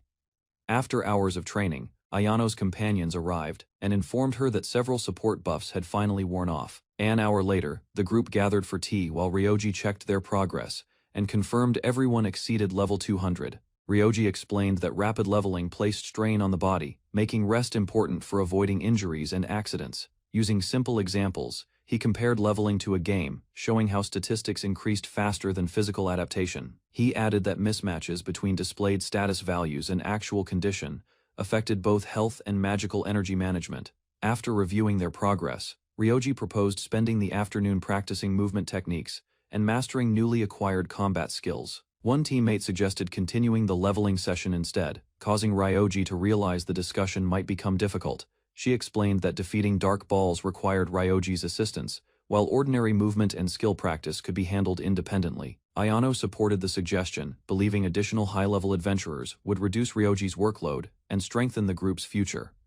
Both girls expressed their desire to become reliable supporters, leaving Ryoji surprised by their sincere determination and concern. After collecting himself, Ryoji praised their dedication but reminded them that meeting client expectations remained an important responsibility. He explained that constant dark ball farming flooded their minds with rewards, creating an addictive cycle driven by dopamine. Ryoji concluded that the rapidly respawning dark balls influenced their behavior, causing discomfort whenever they stopped hunting them. Ryoji warned that dark balls influenced adventurers mentally, creating an urge to continue hunting them without stopping or resting. After hearing the explanation, the girls admitted that leveling and hunting dark balls felt exciting and strangely satisfying. Ryoji responded seriously, explaining that continuing to endure the dark ball's influence would eventually bring devastating consequences. He clarified that the danger was not physical death, but the gradual destruction of an adventurer's spirit and purpose. One companion reminded the group that adventurers pursued many different goals, and none had begun their journeys for dark balls alone. Ryoji reminded the group that adventurers pursued different dreams, and very few considered dark ball hunting their ultimate goal. He warned that many skilled adventurers became addicted to dark balls, remaining trapped on the 500th floor for years. According to Ryoji, the 500th floor earned the title trial floor because it tested an adventurer's determination relentlessly. He explained that only adventurers possessing exceptional mental strength could overcome temptation and continue progressing beyond the floor. The girls reflected on Ryoji's words, realizing the challenge involved willpower rather than combat ability, leaving them thoughtful. Inspired by Ryoji's explanation, the girls declared their intention to face the trial and strengthen their determination further.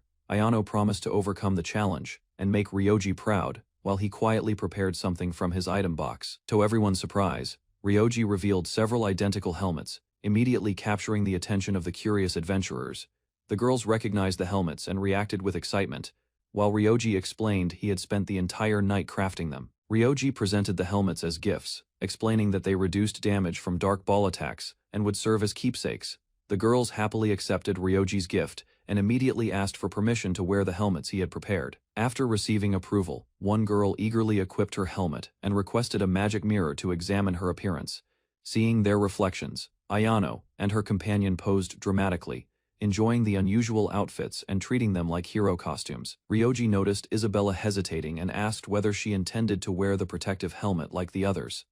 Embarrassed, Isabella admitted that childhood fears made face coverings uncomfortable, leaving her unsure how to handle the situation. Ryoji suggested changing the helmet's color, and Isabella happily revealed that blue had always been her favorite color. After putting on the helmet, Isabella gained confidence and proudly introduced herself as the newest member of the Blue Squad. With the discussion finished, Ryoji prepared support buffs while the girls eagerly resumed hunting dark balls together. Their original schedule changed completely, and the group spent the entire afternoon focusing on leveling and gaining experience. While observing their progress, Ryoji felt relieved that nobody questioned the unusual equipment and items he provided. While reading quietly, Ryoji wondered whether Hanfa and the others simply overlooked details that seemed obvious to him. 2 hours earlier, Hanfa gathered Ayano and Isabella at the meeting point to discuss Ryoji's unusual strength. Isabella estimated that Ryoji's level exceeded 500, far beyond the achievements of the world's top adventurers. Ayano found the idea difficult to believe, considering the short time since dungeons appeared and adventurers began leveling. Hanfa agreed, arguing that reaching such heights seemed impossible unless Ryoji had explored dungeons continuously for many years. While discussing Ryoji's past, the girls learned from a former classmate that he had seemed completely ordinary before. Hanfa suggested asking Ryoji directly, but Isabella wondered whether investigating his personal history would be appropriate. Ayano and Hanfa admitted their curiosity, yet both agreed they would wait until Ryoji chose to explain himself. The conversation ended with the girls deciding to become trustworthy adventurers worthy of earning Ryoji's confidence and respect. Back in the present, Ryoji remained unaware of their discussion, enjoying his book while waiting on the floor. Several hours later, the training concluded successfully, and every participant had reached approximately level 400 through constant battles. Ayano, Hanfa, and Isabella thanked Ryoji sincerely, celebrating their enormous growth after gaining hundreds of levels in one day. After leaving the dungeon, Ryoji explained that ranking updates reflected exit levels, though his own ranking remained unusually low. Exhausted from the long session, Ryoji returned home, ignored future concerns, and focused entirely on getting proper rest. Meanwhile in America, another adventurer team defeated a powerful floor boss, setting a new world record without knowing Ryoji's achievements. Their leader, Linda Bluestone, proudly reached level 45, and believed she had finally become the world's top-ranked adventurer. The following morning, Ryoji greeted his household robot normally, unaware that major changes had occurred during the night. When the robot mentioned a serious problem, Ryoji casually assumed another neighborhood animal had caused trouble outside his home. His guesses became increasingly ridiculous, leaving him confused about what issue could possibly be more important. The robot finally revealed that updated adventurer rankings had thrown the entire community into chaos and widespread excitement. Ryoji remained calm after hearing the news, believing Hanfa and the others gaining 400 levels explained the reaction. When the rankings updated worldwide, Hanfa reached first place, Isabella claimed second, Ayano ranked third, and Linda fell. The robot explained that ranking changes had sparked enormous attention, spreading across news outlets and online discussion boards. Ryoji quickly realized people suspected someone had artificially boosted levels, making the situation far more serious than expected. Concerned by the robot's warning, Ryoji asked what kind of reactions and accusations were appearing across the internet. Many comments questioned whether the leveling process had been fair, while others accused Ryoji of controlling adventurers behind scenes. Ryoji dismissed the accusations casually, assuming people were exaggerating and using dramatic labels without understanding the actual situation. The robot explained that criticism had spread widely, forcing Ayano to disable comments while Hanfa faced constant complaints online. Ryoji felt troubled because the girls had done nothing wrong and simply followed the training he provided. The robot argued that jealousy fueled much of the backlash, since ordinary adventurers struggled while Hanfa's group advanced astonishingly fast. After considering the situation, Ryoji accepted the explanation and decided there was little reason to worry excessively. While relaxing at home, Ryoji received an unexpected phone call from Takeshi, who sounded unusually serious and concerned. Takeshi informed Ryoji that reporters and streamers had gathered outside Adventurer High School, following the ranking upheaval. The crowd targeted Isabella, Ayano, and Hanfa, hoping to uncover details behind their extraordinary rise in levels. To prevent unnecessary trouble, Takeshi instructed classmates to stay silent, confident that nobody would reveal important information. After thanking his friend, Ryoji reflected on their friendship and appreciated Takeshi's willingness to help without hesitation. After speaking with Takeshi, Ryoji accepted that the ranking controversy had become unavoidable and was already disrupting normal school activities. Soon afterward, Chairman Tanaka contacted Ryoji directly and requested an urgent meeting regarding the growing public attention surrounding adventurers. Ryoji arrived at the chairman's office, where Chairman Iwaki and Principal Tanaka waited to discuss recent developments together. To Ryoji's surprise, Ayano, Hanfa, and Isabella had also been summoned, gathering together before the important discussion began. Chairman Iwaki welcomed everyone warmly, noting that the world's 4 strongest adventurers were now assembled inside one room. Inside the chairman's office, Ryoji and the girls discussed their rankings while school officials reviewed the growing situation carefully. Chairman Iwaki became excited, discussing powerful monsters and leveling methods, forcing Principal Tanaka to redirect the conversation again. Iwaki explained that Prime Minister Takahashi wanted information about power leveling, making the issue impossible to ignore any longer. Ryoji realized the matter extended beyond adventurer rankings because it connected directly to Japan's national energy concerns.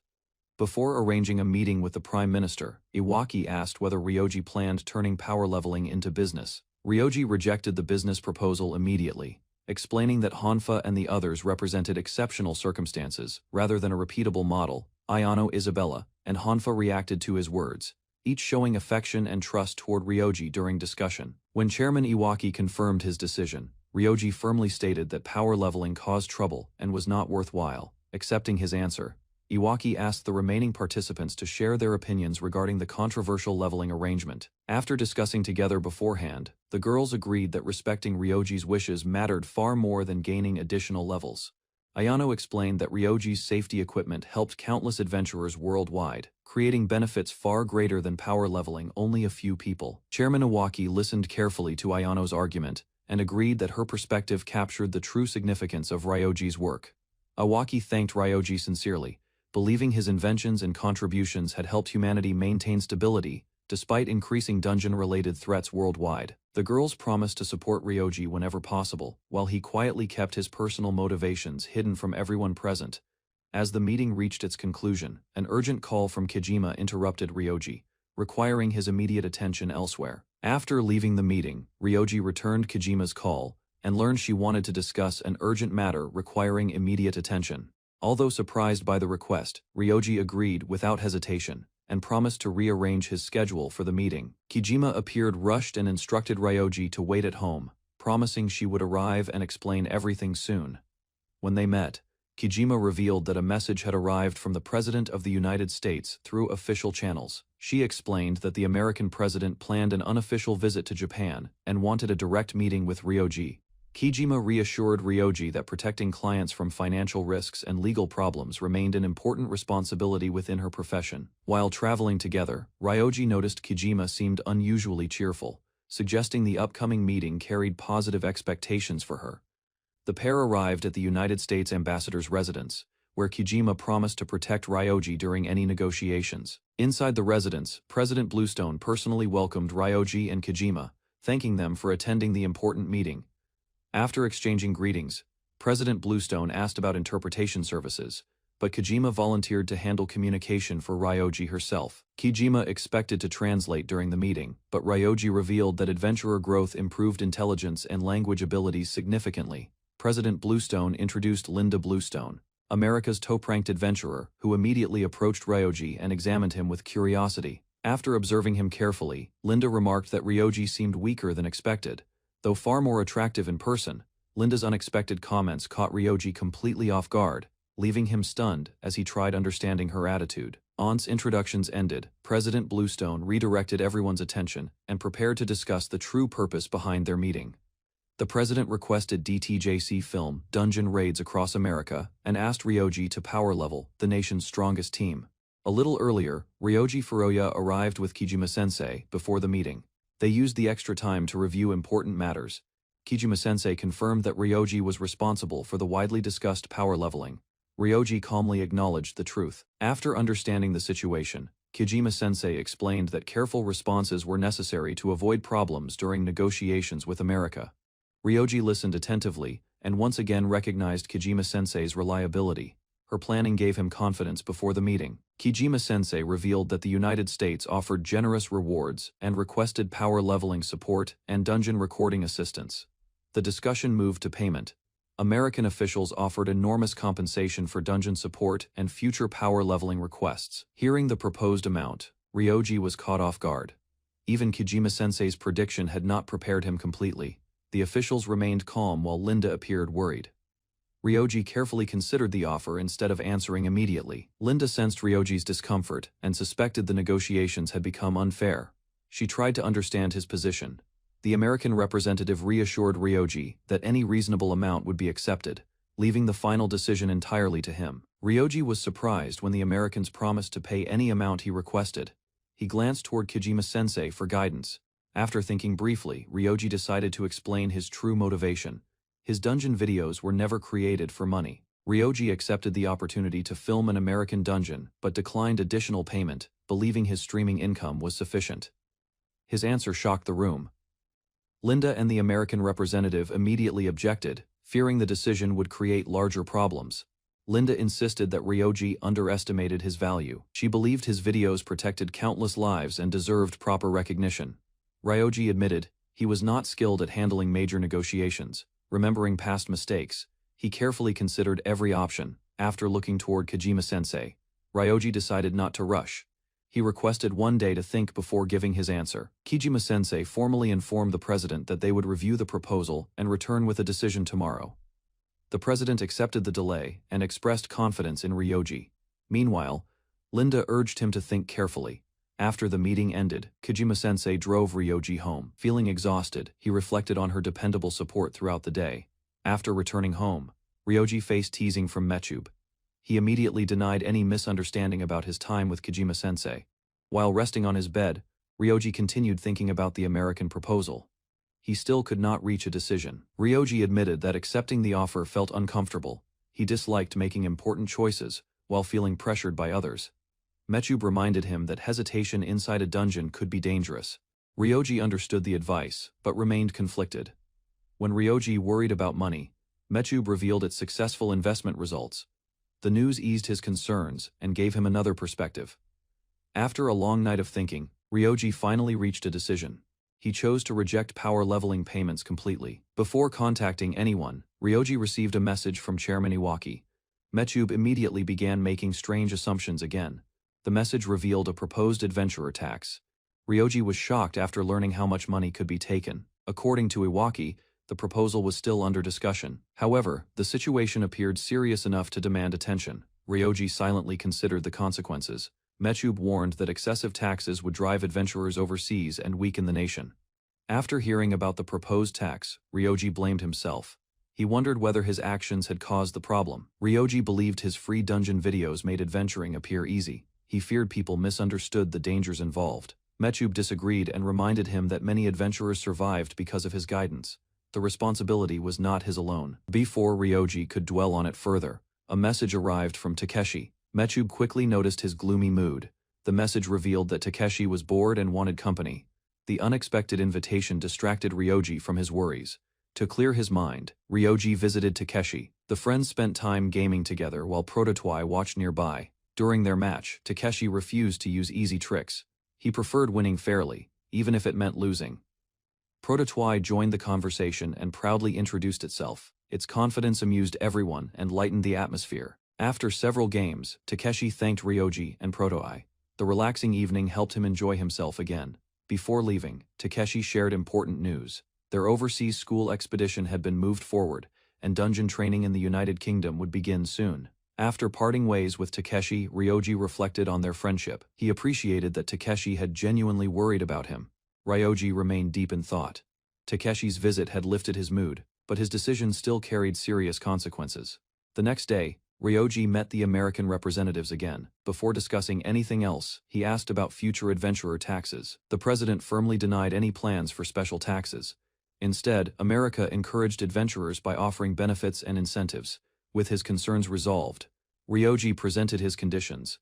He proposed filming dungeon walkthrough videos while discussing reasonable compensation. The American side quickly accepted the terms and promised full cooperation. The negotiation finally began moving smoothly. Linda looked delighted.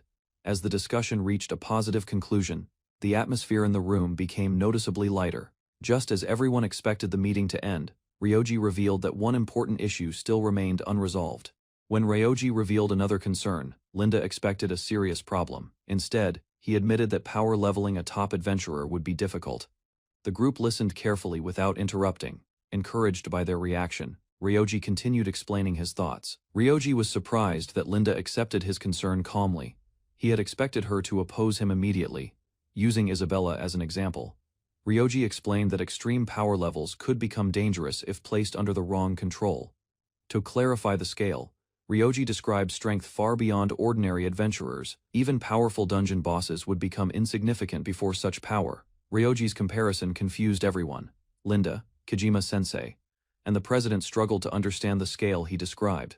Ryoji explained that granting immense power to the wrong person could create a disaster beyond anyone's ability to control. Linda imagined such a threat and felt uneasy. The possibility of an unstoppable adventurer alarmed everyone in the room. Although Ryoji could personally stop someone like that, he admitted there was no guarantee he would arrive in time. After hearing the explanation, Linda and Kojima-sensei accepted his concern. They then asked Ryoji to continue with the remaining issues. Ryoji explained that several smaller concerns remained. However, he decided to focus only on the most important issues. Kojima-sensei then asked why Ryoji trusted Isabella and the other adventurers despite the risks he described earlier. Ryoji paused to organize his thoughts. He carefully considered how to explain the reason behind his judgment. Linda listened closely, determined not to miss anything. She knew the answer would reveal how Ryoji evaluated people. Ryoji recalled a dangerous incident when Isabella and her companions protected classmates during a monster attack. Their actions nearly cost them their lives. Ryoji recalled how Isabella and her companions ignored common dungeon rules. They risked themselves to protect others in danger. Although he scolded them for acting recklessly, Ryoji could not ignore the courage behind their decision. Later that night, Ryoji sincerely thanked them in his heart. Their kindness left a lasting impression on him. As Ryoji explained his reasoning, Linda was deeply moved. Kojima-sensei also gained a better understanding of his judgment. Kojima-sensei told Ryoji that his trust came from sharing the same compassion. She reminded him he carried too many burdens alone. Kojima-sensei assured Ryoji that she wanted to share his burdens, offering support after hearing the concerns he carried alone. The president respected Ryoji's kindness and sincerity, yet worried that people with selfish motives might exploit those qualities someday. Linda earnestly requested an opportunity to gain Ryoji's trust, determined to prove that her intentions and commitment were genuine. Although Ryoji rejected the idea of being manipulated, Linda's unwavering expression showed that her determination remained unchanged. After returning home, Ryoji admitted Linda's heartfelt request affected him deeply, while Prototwai teased him about yielding so easily. Ryoji explained that the upcoming American Dungeon project would help him evaluate Linda and her companions before considering future power leveling. Prototwai questioned the idea, believing Linda's group would create additional responsibilities and complications instead of providing meaningful assistance. Ryoji believed the walkthrough videos could encourage adventurers to relocate abroad, creating pressure against unfair taxation policies back home. The following day, Ryoji boarded a government aircraft bound for America. During the journey, he complained about traveling long distances. After arriving, Linda welcomed Ryoji and offered support. Her enthusiasm embarrassed him, though she believed such treatment was deserved. Linda insisted that Ryoji stop treating her so formally. Although embarrassed, she wanted him to interact with her more naturally. When Ryoji questioned why Linda remained behind, she explained that she stayed voluntarily to guide and assist him. Ryoji discovered that Linda had spoken Japanese throughout their conversation. She revealed that anime and manga taught her, impressed by her language skills. Ryoji praised Linda's effort. Their discussion soon shifted toward anime and entertainment. Aunt's anime recommendations became the topic. Linda overwhelmed Ryoji with endless suggestions, leaving him struggling to follow everything.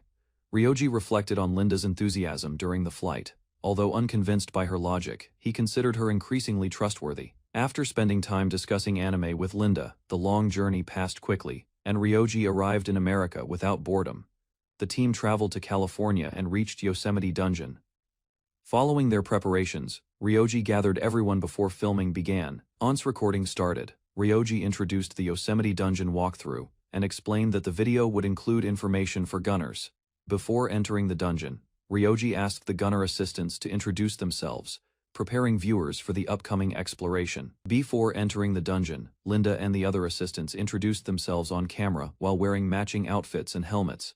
Linda complained that the helmet felt uncomfortable and restrictive.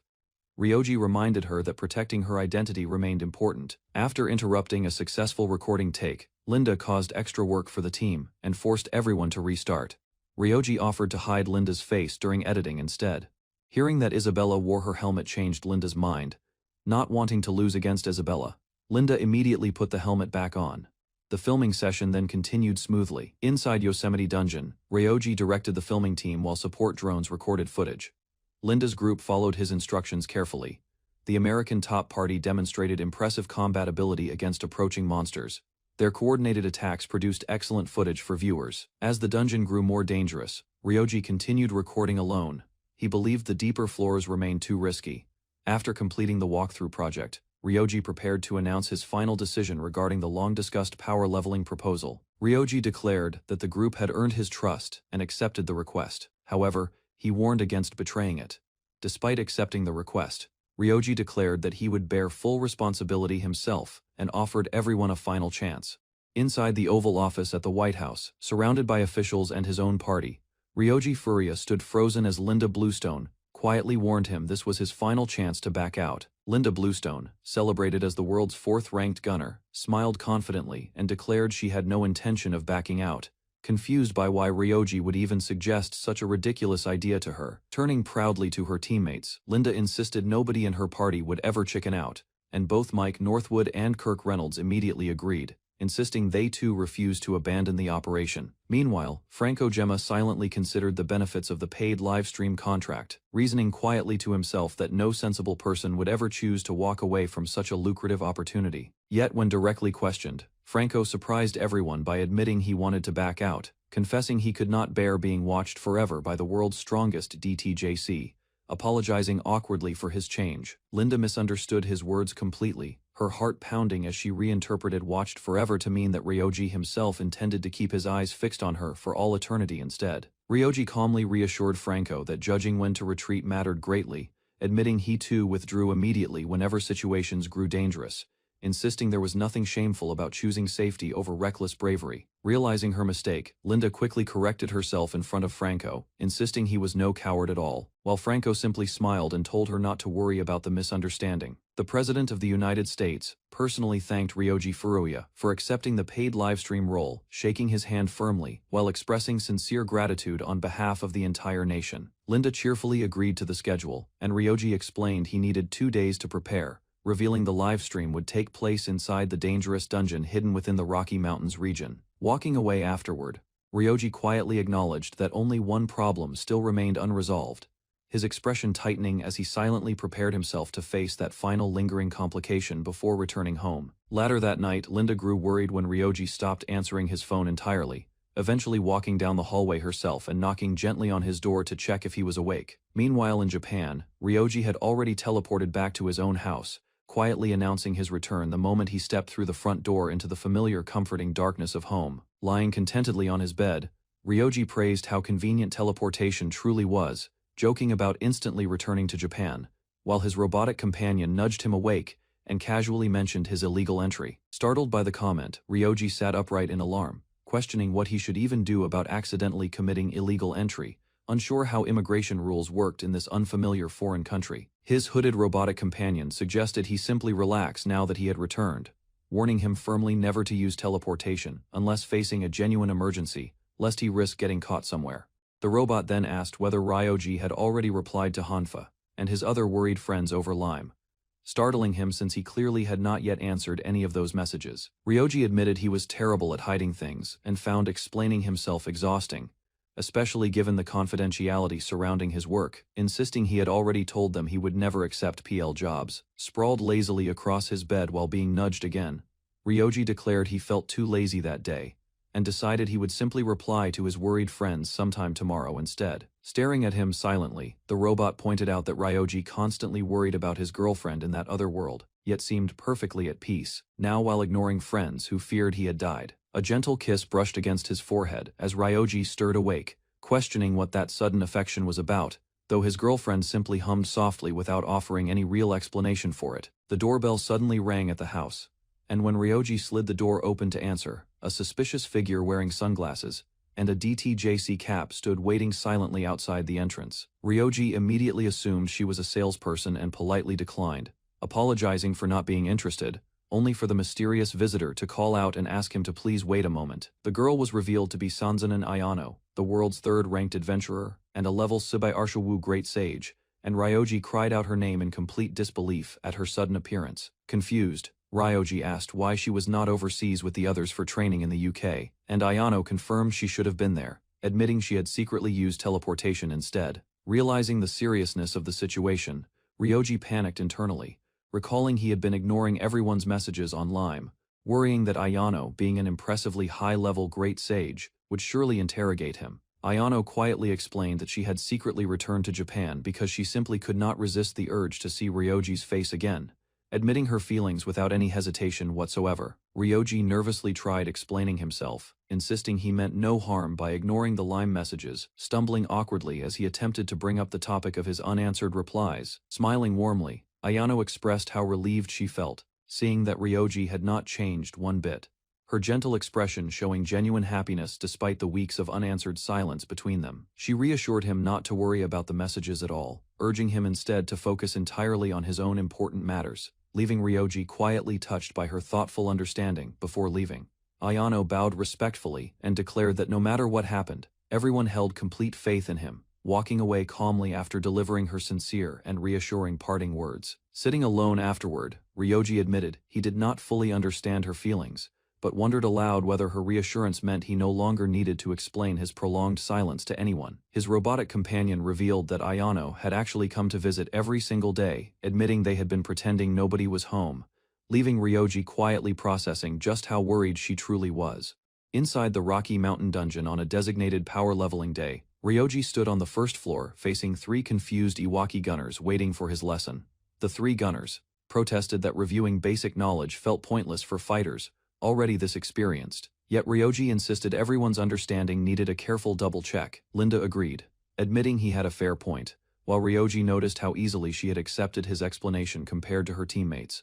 Ryoji raised a borrowed, loaded firearm, and demonstrated that normal guns refused to fire once brought inside any dungeon environment. He explained that only dungeon-made magic guns actually function properly inside dungeons, and adventurers typically obtain these weapons by opening treasure chests scattered throughout the floors. Holding two nearly identical pistols side by side, Ryoji showed how a magic gun found while filming looked almost indistinguishable from an ordinary borrowed handgun.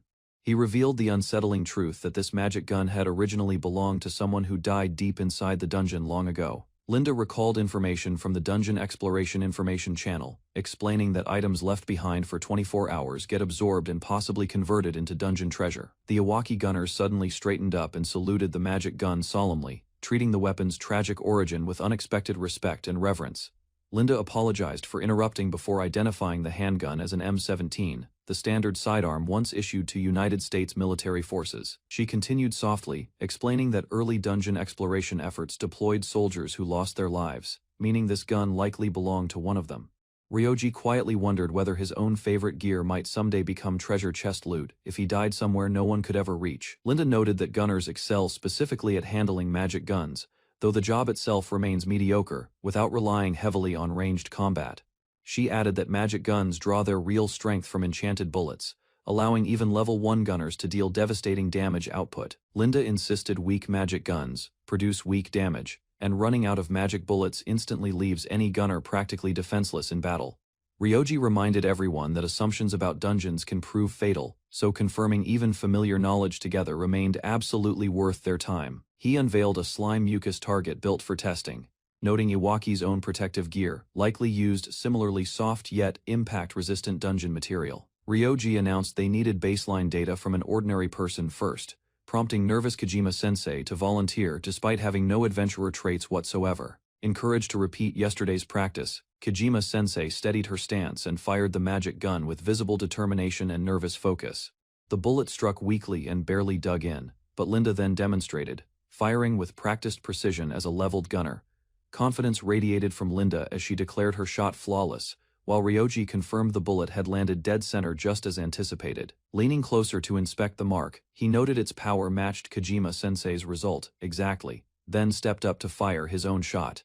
Despite Ryoji's hero-level status towering over any normal gunner, his bullet produced the exact same output as everyone else's attempt. A stunned silence followed, as Linda realized even DTJC's trusted channel confirmed magic guns share identical baseline attack power, regardless of the user. Turning the conversation forward, Ryoji revealed that a magic gun's raw power could still be increased through specific enhancement methods. Mithril coating applied to a bullet's head, he explained, dramatically boosts penetration power, leaving Linda visibly startled by the information.